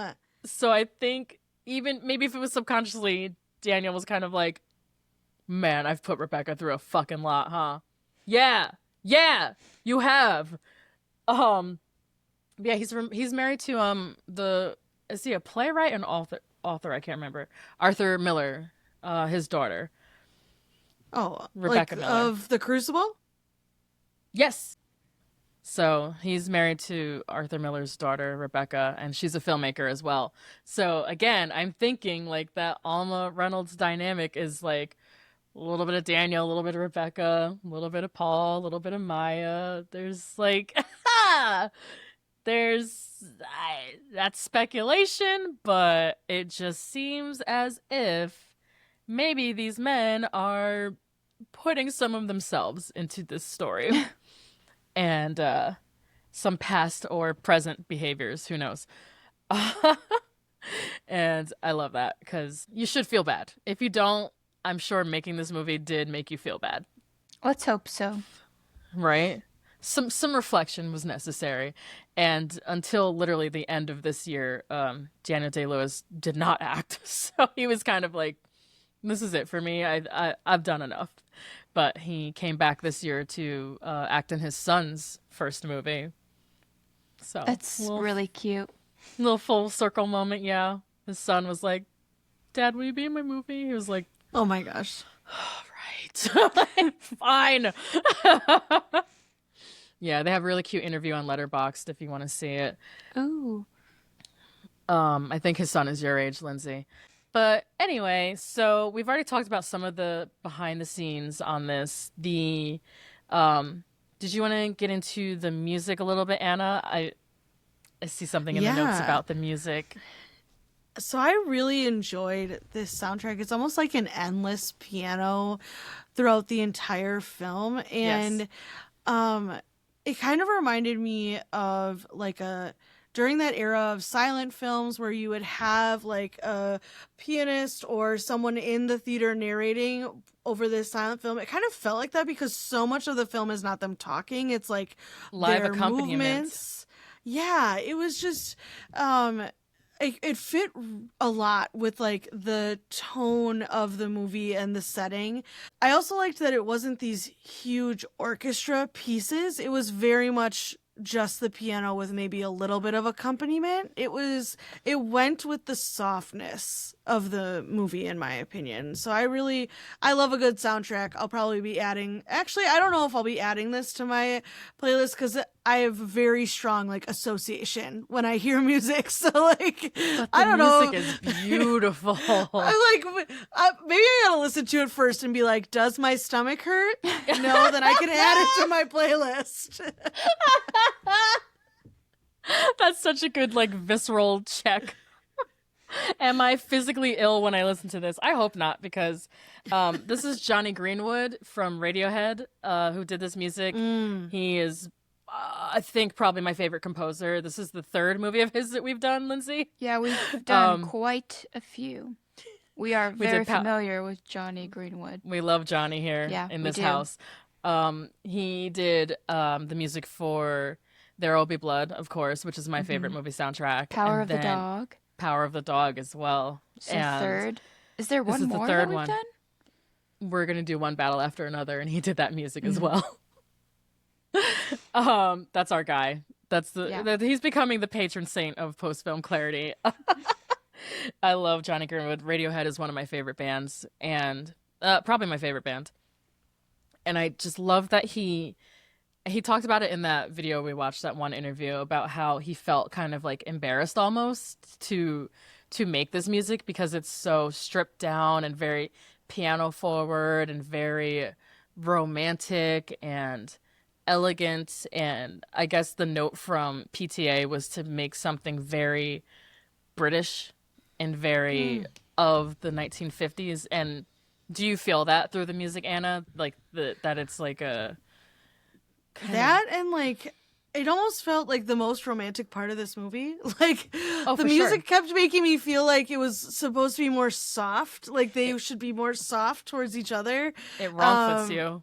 Yeah, where I was like, oh yes, this is a romance. And then on the screen I was like, is this a romance? They are not nice to each other. Do they like each other? I am not on board. So yes, I think that gets met for sure. It's a great contrast. I'm sure, just given like my familiarity with PTA's work, I'm sure that was intentional to show he loves to do like the ugly beautiful, right, Lindsay? Like you're hearing or seeing something so gorgeous, but it's paired with like this disgusting, usually anger or violence or just like gross sex, or like he does it a lot in The Master too. I don't know if you've seen that, but just the most gorgeous music you've ever heard, but it's like Joaquin Phoenix like jerking off on a beach with like puke on him or something, and you're like, Jesus Christ. He loves to play with tone and texture that way through his soundtrack choices. Him and Johnny Greenwood have worked together a lot. So I added a new category based off I love this. Thank you. This is based off of Lindsay's suggestion, actually, when we covered, I think it was Malcolm X, or was it before that? I think it was Malcolm X. It's kind of become a thing. We're getting really into costume design. It was Little Women. I really like this prompt. Thank you. So for the kind of the first time we're officially doing this category, but we've been doing it a lot this season, especially I think with Malcolm X and with Elvis and Dare I Little Women. say it's going to be because of Kate. Our friend Kate, who we made it 2 whole hours without mentioning, who also has handmade, I must say this because this is relevant, Anna. I misspoke earlier when I said I wish someone would hand make and hand tailor clothes for me specifically. Yeah, Kate's done that for me like 3 times. Yeah, Marquita has this beautiful, like, pinkish dress, and Kate handmade that for you.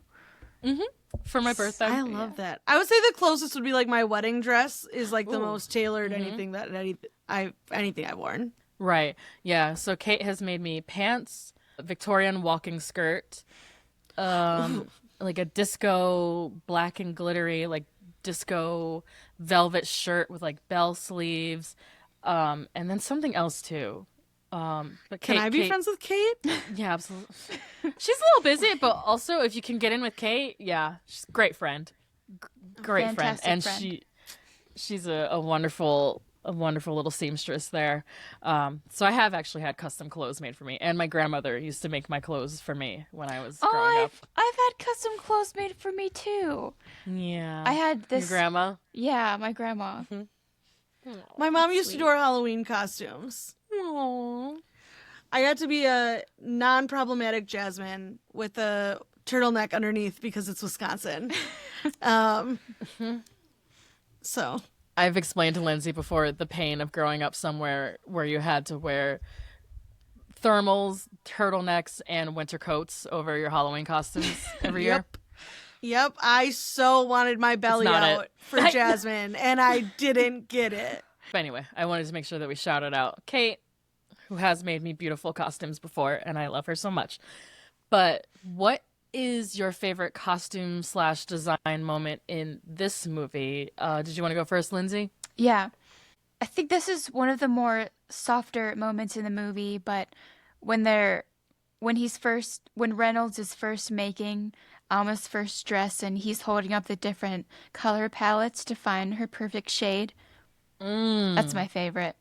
It was really sweet. Kate's done that with me before in Joanne's. Before they shut down. Yeah, R.I.P. Joanne's. It's so sad. R.I.P. Joanne's, we love you. We miss you every day. But yeah, that is a really tender moment between the two of them. One of the few tender moments Very they few. have. That's that first fitting, right? Yeah. When he takes her to the studio. Yeah. Before she gets sniffed. Before the reality really started to sink in. Yeah. And what about you, Anna? Oh, there's this scene where he's talking about this lace that he's been holding on to for a while for like the right moment, and then he pairs it with this. I love lavender. It's one of my favorite colors. And it's just this gorgeous combination of the lace and the lavender, and I about died and was like, I want that. That dress is featured very prominently in the trailer. And I think maybe in the poster as well. I know exactly which one you're talking about. They shot Vicky from the back in that like beautiful ball gown with the like lace around the trim. Oh, I love that dress beautiful. too. So beautiful. I'm a purple girly as well, so I actually also picked a purple dress from the end of the movie, the New Year's Eve dress that Alma wears. Oh, please bury me in that dress. I love it. Yeah, that dress is beautiful. Something about I think how classy the collar is. It's just I love those so collars. beautiful. Yeah. I love the 50s silhouette. It's very pretty. And I love the wedding dresses that are like that too. You know, they look like my shirt up top. That's partially why I wore this, but like they look like this up top, but then on the bottom it's like that princess big skirt, like an actual dress kind of thing, but with the long sleeves and the collar or like a wide open kind of like a around the shoulder kind of hem to the top. I love that silhouette. It's so pretty. So those are. Oh, I just wanted to also mention the costume designer Mark Bridges. He did his big one with this movie. He worked on pretty much every PTA movie. So he did the costumes for There'll Be Blood, for The Master, I think Boogie Nights as well, Inherent Vice, so on and so forth. He's pretty much PTA's guy. So he does all the costumes for Paul's movies. He's incredible. But then on top of that, he also did the iconic, and I don't like this movie, but the costumes are fucking amazing. He did the iconic Joaquin Phoenix Joker suit. Oh. He's the costume designer for the Joker as well. And Bradley Cooper, he works with him a lot too. So he did Silver Linings Playbook and Maestro with Bradley Cooper. And he worked with Paul Dano, speaking of There'll Be Blood, in The Fabelmans. So he did the costumes for The Fabelmans as well. So I just wanted to shout him out, acknowledge his work over the years. He's a fucking legend, and I don't think he gets enough credit. I don't think he's ever won an Oscar, maybe once. So yeah, Mark Bridges, amazing costume designer. So, Anna, what little moment affected you about this movie? I'm actually going to pull an audible right now, and I'm going to say the scene with the intentional poisoning, like with the omelet situation,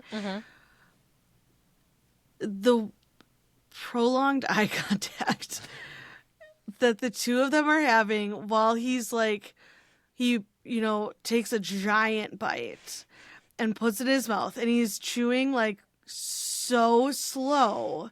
And he's just staring at her like, do you want me to do this? Is this what I'm supposed to be doing? And like, am I a good boy?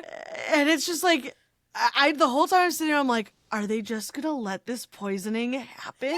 Like, I was just like, is this happening for real? It was a lot of mushrooms. It was a lot. And I was like, I was really worried that he was just going to die and that's just how it was going to end.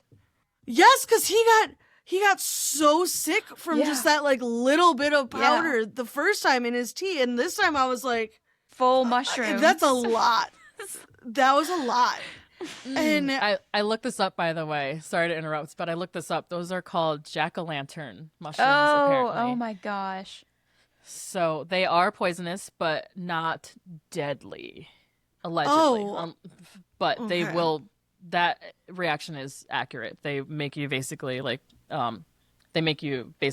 vomit uncontrollably for a long time. But allegedly, they don't kill you. That little moment of just like, I didn't like it, but it was just the supreme tension that I felt is just going on to say like what great work it is. Actors, directing, shot, all of it. So like, it was done very well, but I didn't like it. Yeah, like the cooking inserts and how beautiful. Didn't it remind you of The Taste of Things, Lindsay? Yeah, I was just thinking that. And Amelie, like those beautiful scenes of like the cooking and how like romantic and sensual it is, but it's so fucking sinister this time. Like the result of that beautiful staging and cooking. I think that's a great pick, Anna. I love the attention to just. Also, what scared me about that scene is like, how do you know how much to give him? Like, this is the 1950s. Correct. It's not like there's no internet. How do you know how much to dose him? I mean, she had that book, but like, it's not like the book is like, hey, if you want to make your partner really sick, but not kill them, but just make them really dependent on you for a little while and Give them exactly this much. And you really want to spice up your relationship, like give them make sure you give them like 2 mushrooms, but if you want to murder someone, give them 5 mushrooms. Yeah. Like, is that what the book is saying? It was like the first tea was like a test run, like a testing a pass. So she went from like a thimble full of just like crushed mushrooms to like 7 full Mushroom mushrooms soup. in an omelet. Listen, she was experimenting. It was wild. It was wild. It really was. Oh, That's I what love stood that. out to me. What about you, Marquita? Mine was I already mentioned it a little bit, the method acting and how much I'm usually annoyed with it, but I do love that Daniel Day-Lewis really learned how to sew and drape and make clothing for this movie. Another little thing that I don't know if you noticed, but I was so curious after the first viewing and I never looked it up and then I forgot. I think this is my 3rd time seeing this movie now, but did you notice that the background actors are mostly real seamstresses? Like they're really making those clothes. Isn't that fucking incredible? Those That's like awesome. old ladies, those are all real seamstresses making those clothes, and PTA was just shooting them working. Beautiful. I loved the moment when they realized they're gonna have to do an all-nighter and just you didn't see anyone, but you just heard the over voice of, okay, like we're gonna be If here you need for to a go while. call somebody. Yeah. And she Yeah. would go, I love that little beat too. Yeah. Like they're so professional, and she would go quietly. That's the difference between like the way British people work and like American workers. Like she's very like, hey, just so you know, like we have to do this. Like if you need to call somebody, there's food here, blah blah blah. Like we need to stay and work. We're so sorry. And in America, they would just be like, yeah, fuck you. Like you have to stay. So, like This did remind me of, I did read a book. It was called The Gown by Jennifer Robson, and it's all about the creation of Queen Elizabeth's wedding gown during World War II, and like the rationing and like women who sent in their ration cards to essentially to the Queen of England of like, hey, use my ration so that you can have the most beautiful dress, and like all the detail that went into it. That's very much how parts of this movie felt. oh, that sounds amazing. Who's the author It was a really again? Jennifer Robson, very good book. I'm writing that down. I think you're our first book recommendation on Post Home Clarity. So there you No, go. because I also recommended Pride and Prejudice when we talked about Pride and Prejudice, and I said go read the book because it's funny. That's true. That's true. You did. So you're the only person who recommends books on this movie podcast, and I love that. That's a real big like House of R move. I respect I it. do what I can. I love a good book. I wrote it down. I'm gonna put it if I can find it. I'm gonna put it in the Spotify link as well. But yeah, I don't think I mentioned it yet, but I do just overall love fashion movies. So this was a big win for me. Just the craftsmanship of it all, and paying attention to the seamstresses and how they make those things by hand with fucking string, and how long everything must have taken. And you bring up the rations, Anna. PTA had mentioned how he wanted it set just far enough after World War II that it would even make sense that there would be decadent clothing in England again, because they wouldn't be still starving and suffering and in that reconstruction era of post World War II. So that's why he pushed it back about 10 years or so after after the war ended, so that he didn't have to explain like rationing and how Reynolds would have only had like 2 clients at that point, Right. just economically and realistically from like a resources standpoint. There would have been no fabric. So yeah, I love that the time period plays into the clothing as well. And my last little thing is that the House of Woodcock is a real house. That's a real house that they shot in. That's not a set. That's cool. They found a house in England to shoot in. It's called Fitzroy Square. I don't know if it's a museum. I think the producer, didn't she say something about having to really, really fight and negotiate to shoot there and to keep shooting there because they needed to be there for so many months to make this movie, because most of it takes place in that house. But that's a real house. That's a real staircase. That lobby, everything is really in England, and it's called Fitzroy Square. And I just wanted to mention that because I think it's beautiful, and I love when movies use real life locations instead of a volume or green screens. Yeah. Hold on, Lindsay, what was your little moment? I think it was the subtleness of how sick everyone was. Like Reynolds, Alma, and Cyril all very sick in their own different ways. Like none better off, but none worse than the other. Like all enabling each other, all just living in chaos. Egging each other on. Yeah. Yeah. Yeah. Just jabbing at each other. Antagonizing.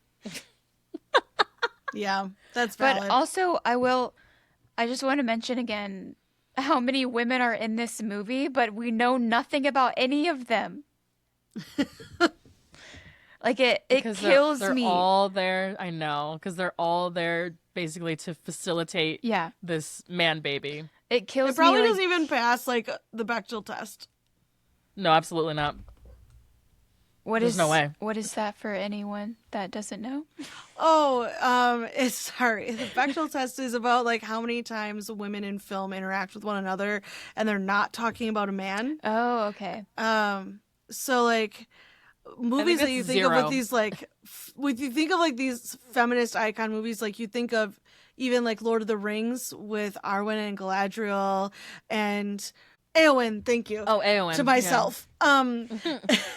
Like that does not pass the Bechdel test because none of those women interact with each other at all. So it's like, how many movies pass this test of having female characters that interact with one another, not about men? And it is a depressingly low amount of movies. Yeah, it's very, very, very few. Yeah, that was I think there's a website, Lindsay, where you can see like movies they've ranked over the years of how many female characters there are, how much dialogue they have, how many times the female characters interact with each other, and how much they're speaking about men or boys. And it's most movies, in fact. So that's a bummer. I agree with you there. That's why everyone should come here to our podcast, where we're talking about men, but trashing them. Yeah, but also mostly male characters. Yeah. Yeah. I think that we have plenty of conversations that have nothing to do with men on and off mic. Yeah. For the record. Okay, so just like to be specific, there are 3 criteria for a Bechdel test. It is 1, it has to have at least 2 women in it. That seems like a really low bar. 2, the women in it have to talk to each other. And 3, they have to talk about something besides a man. So that's it. It's really sad how uncommon that is, especially amongst like friend groups. Male-centered women, and male-centered media about women. Yeah. Well, I mean, when you put it that way, it makes perfect sense. So. Yeah. Yeah, most people writing and directing these things are men. Yeah. So, yeah, it sucks. What would you recommend pairing with this, Anna? Okay, so I already mentioned the book The Gown by Jennifer Robson, but I was really kind of struggling to think of what would work for this, like, because I feel like it is so different from anything I voluntarily watch. But I thought, hey, if you are looking for a movie that is also going to make you uncomfortable, but that is done really well, then go watch Whiplash.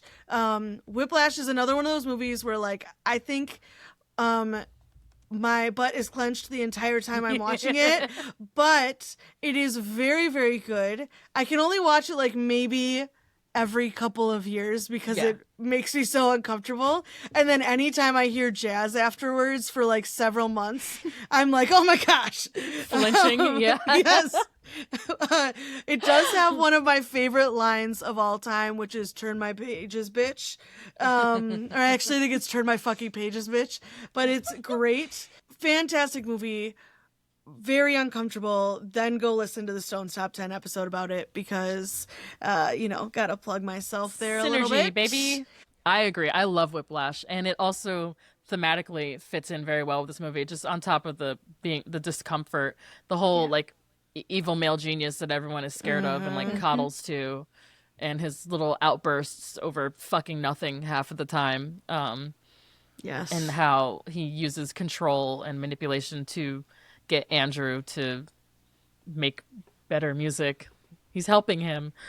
Woof. Dark, but great. And what else you got, Anna? You said the book, you said Whiplash, and oh, I had mentioned The Devil Wears Prada before. Yeah. I feel like that if That's you want really a fashiony movie that makes you feel like a little bit better, that also has some really good cooking scenes with grilled cheese. And like it has Meryl Streep in it. Yeah, it's so I might go watch that movie now because that's Meryl Streep as the Reynolds Woodcock character. Yeah, but make it magazines. Yeah. That's a great recommendation. And what do you have, Lindsay? I also had a little bit of a challenging time coming up with movies, but I'm happy with what I came up with. I'm going to recommend Anatomy of a Fall. The Graduate, Blue Valentine, and Little Miss Sunshine. I think And why? a lot of these are either really uncomfortable family dynamics or relationship dynamics, Mm-hmm. but also incredibly beautifully made and beautifully filmed. I see. I see. But I think Anatomy Uh, of a Fall feels really, really close. Really good. Very much so. Like when I thought of love Anatomy that. of a Fall, I was like, ooh, that's good. That's good. Yeah, just how uncomfortable that couple is to Yeah. be around. Yeah, and you really don't, there's so many details that you really don't know. Right. Yeah. Amazing recommendation there. And The Graduate as well. Just like a kind of a young, just like that age gap dynamic Yeah, in a just relationship, having to sit in a but lot of uncomfortableness. gender swapped. Yes. Yeah. Um, I had, so in one of the videos we watched for this, Paul Thomas Anderson talked about some of his actual film inspirations. So I'm going to throw those out there. PTA said that this movie was inspired by Passionate Friends by David Lean, and also David Lean's Brief Encounter, which I had mentioned before to you, Lindsay, on our Past Lives episode. So for fashion, that's I think it's 1950s England as well. Brief Encounter. I think both of these are 50s England, and so for costumes and also I think thematically, Passionate Friends especially. He mentioned the red shoes, which I don't know if either of you have seen. Kate has seen this; I she'll don't know think why. so. But like an obsessive genius man who's like tormenting this young ballerina, this dancer, until she goes crazy. It's basically what Black Swan was kind of ripping from. I think it's from the 30s, but Black Swan is kind of like a bootleg Red Shoes. Fuck you, Darren Aronofsky. And for Alfred Hitchcock, PTA said he looked at Rebecca, which I haven't seen yet. I've been meaning to. I get to bring it up again. When I went to LA and went to the Academy Museum, I saw Alfred Hitchcock's original screenplay for Rebecca and his handwritten annotated novel. So you can see how he adapted the book into his movie, and it's all his little notes inside that book. Incredible. I think I sent a picture of it to our friend Rebecca. So I'm gonna recommend that. I think it's about the toxicity of the lead character and her like manipulation. That's just my guess, though. I really do want to see that soon. And speaking of toxic female leads who very manipulative, go around starting mess, I just watched this one like 2 days ago. This is a very late entry. But Hedda, that just came out this year by Nia DaCosta. It stars Tessa Thompson. It's an adaptation, I think, of a book. Ooh, I should probably look that up, but I'm not going to. Anyway, it's one of my favorite genres that I've talked to you both about, I think, the One Crazy Night. So this whole Yeah. movie takes place during one party. And you see the whole party basically in real time from start to end, and all the little drama and secret affairs and violence and sex, business dealings that are going awry, just a lot of tension, a lot of just I don't want to give too much away, but very, very, very good.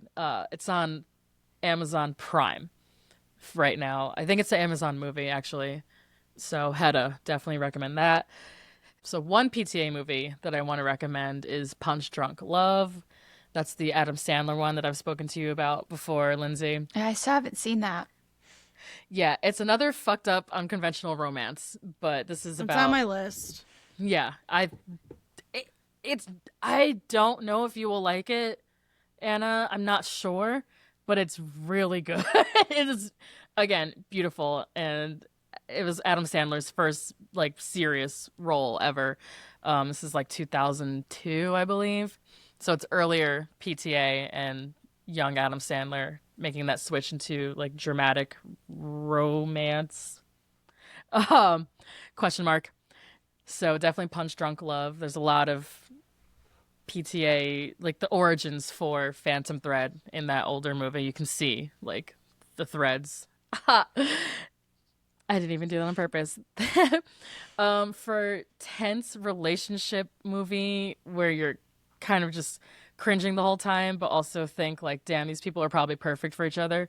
Scenes from a Marriage, but not the not the original, because whatever. It's Oscar Isaac and Jessica Chastain as a toxic ass couple who just like won't break up, and it's like 10-15 years of their. Is that why they had so much like weird press where they're like all up on each other? That was for Scenes from a Marriage. Yes, that arm kiss. Yeah. Whew, diabolical. If I was Mrs. Isaac, I'd be getting the jack-o'-lanterns. That's all I'm saying. That shit was crazy. Oh my god, I would have to. I'd have to get my look back, I fear. That was insane. But yes, during that press tour, Lindsay, it was for Scenes from a Marriage, which is an HBO like miniseries based. It's a adaptation of I think a 70s movie by Ingmar Bergman. So either version, but I'm going with the one I've seen. Speaking of Ingmar Bergman and Vicky Krieps, there's a movie called Bergman Island that she starred in pretty recently. That is again about like a tense creative couple where they stay on the island where the real Ingmar Bergman wrote a lot of his movies and created a lot of his work. So a very like meta film moment there. I'm also going to recommend Girl with a Pearl Earring. Again, young girl, older artist man in like a very fucked up relationship dynamic. That's Scarlett Johansson and Colin Firth from the early 2000s. Two more, sorry. I had a lot. There's a lot really in this good. movie. Thank you. Two more. Maestro with Bradley Cooper and Carey Mulligan, right? Yeah. Yeah. From Promising Young Woman. Mm-hmm. Yes. Okay. She's also in Pride and Prejudice. Yes. That's That's why I was right. like, I can see her face. She's Kitty. Yeah. She's like a supportive wife in this like genius man's life. He's a composer. It's Bradley Cooper is playing Leonard Bernstein in that movie, the American composer who did the music for West Side Story and a bunch of other huge just American classic musicals. Very, very relevant to this same kind of relationship dynamic, but music and American. And then the last recommendation was also another very late entry. I just watched this a week or two ago. I remember us seeing the trailer together, Lindsay. This movie is called Oh Hi. So this is Molly Gordon and Logan Lerman in a fucked up romance where, and I'm not spoiling anything, this is literally in the trailer. It's the summary of the movie, but they go on it's a newer couple, they go on a romantic weekend together, and then he pulls the old, oh, don't want to be in a relationship, we're not together, and she snaps, and then she chains him to the bed to try to prove to him that they should be together. That's streaming somewhere, isn't it? I just saw that. That is streaming. Where did I watch that? It just came on Netflix. Ooh, I'm gonna have to watch. Oh And my Maestro is God. also on Netflix. And I think Bergman Island is also on Netflix. Huh.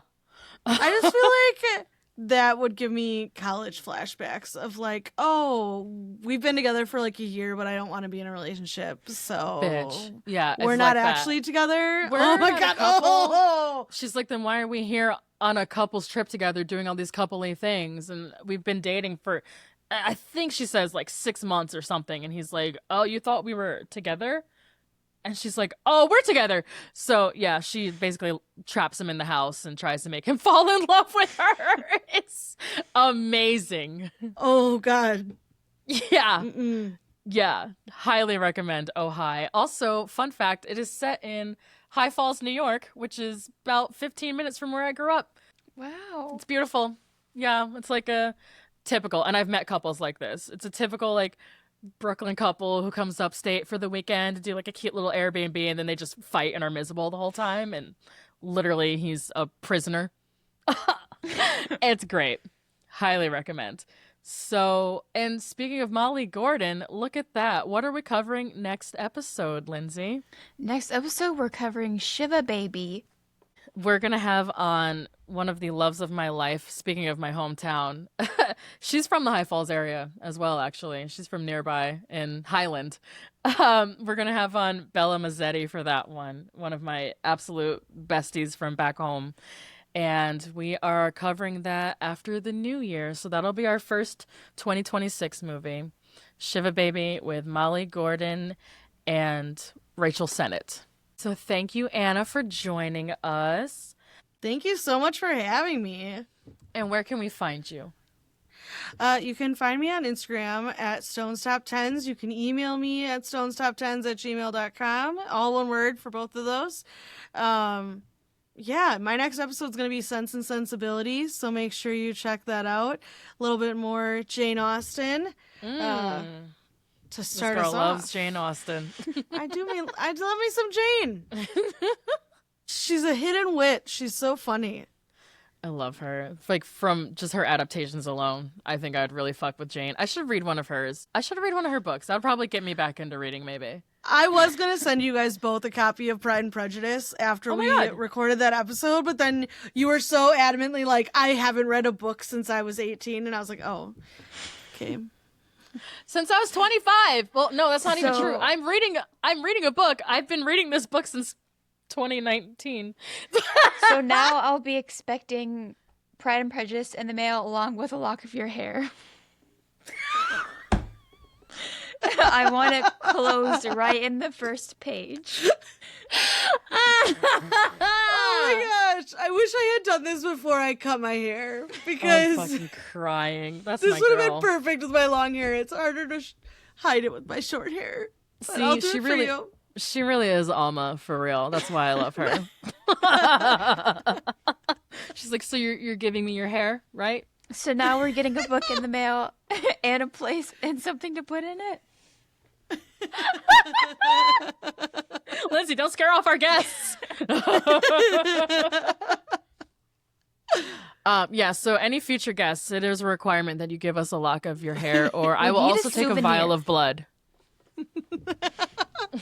Please and thank you. And where can we be found, Lindsay? Well, you can email us at postfilmclaritypod@gmail.com. And you can also follow us on Instagram, TikTok, and YouTube at postfilmclaritypod. All of our episodes are closed captioned on our YouTube channel. And you can follow us on Letterboxd at postfilmclarity. We have lots of recommendations and reference work from this and every episode. Yeah, this is going to be a big recommendation list on Letterboxd. Oh, yeah. And with that, bye, honeys.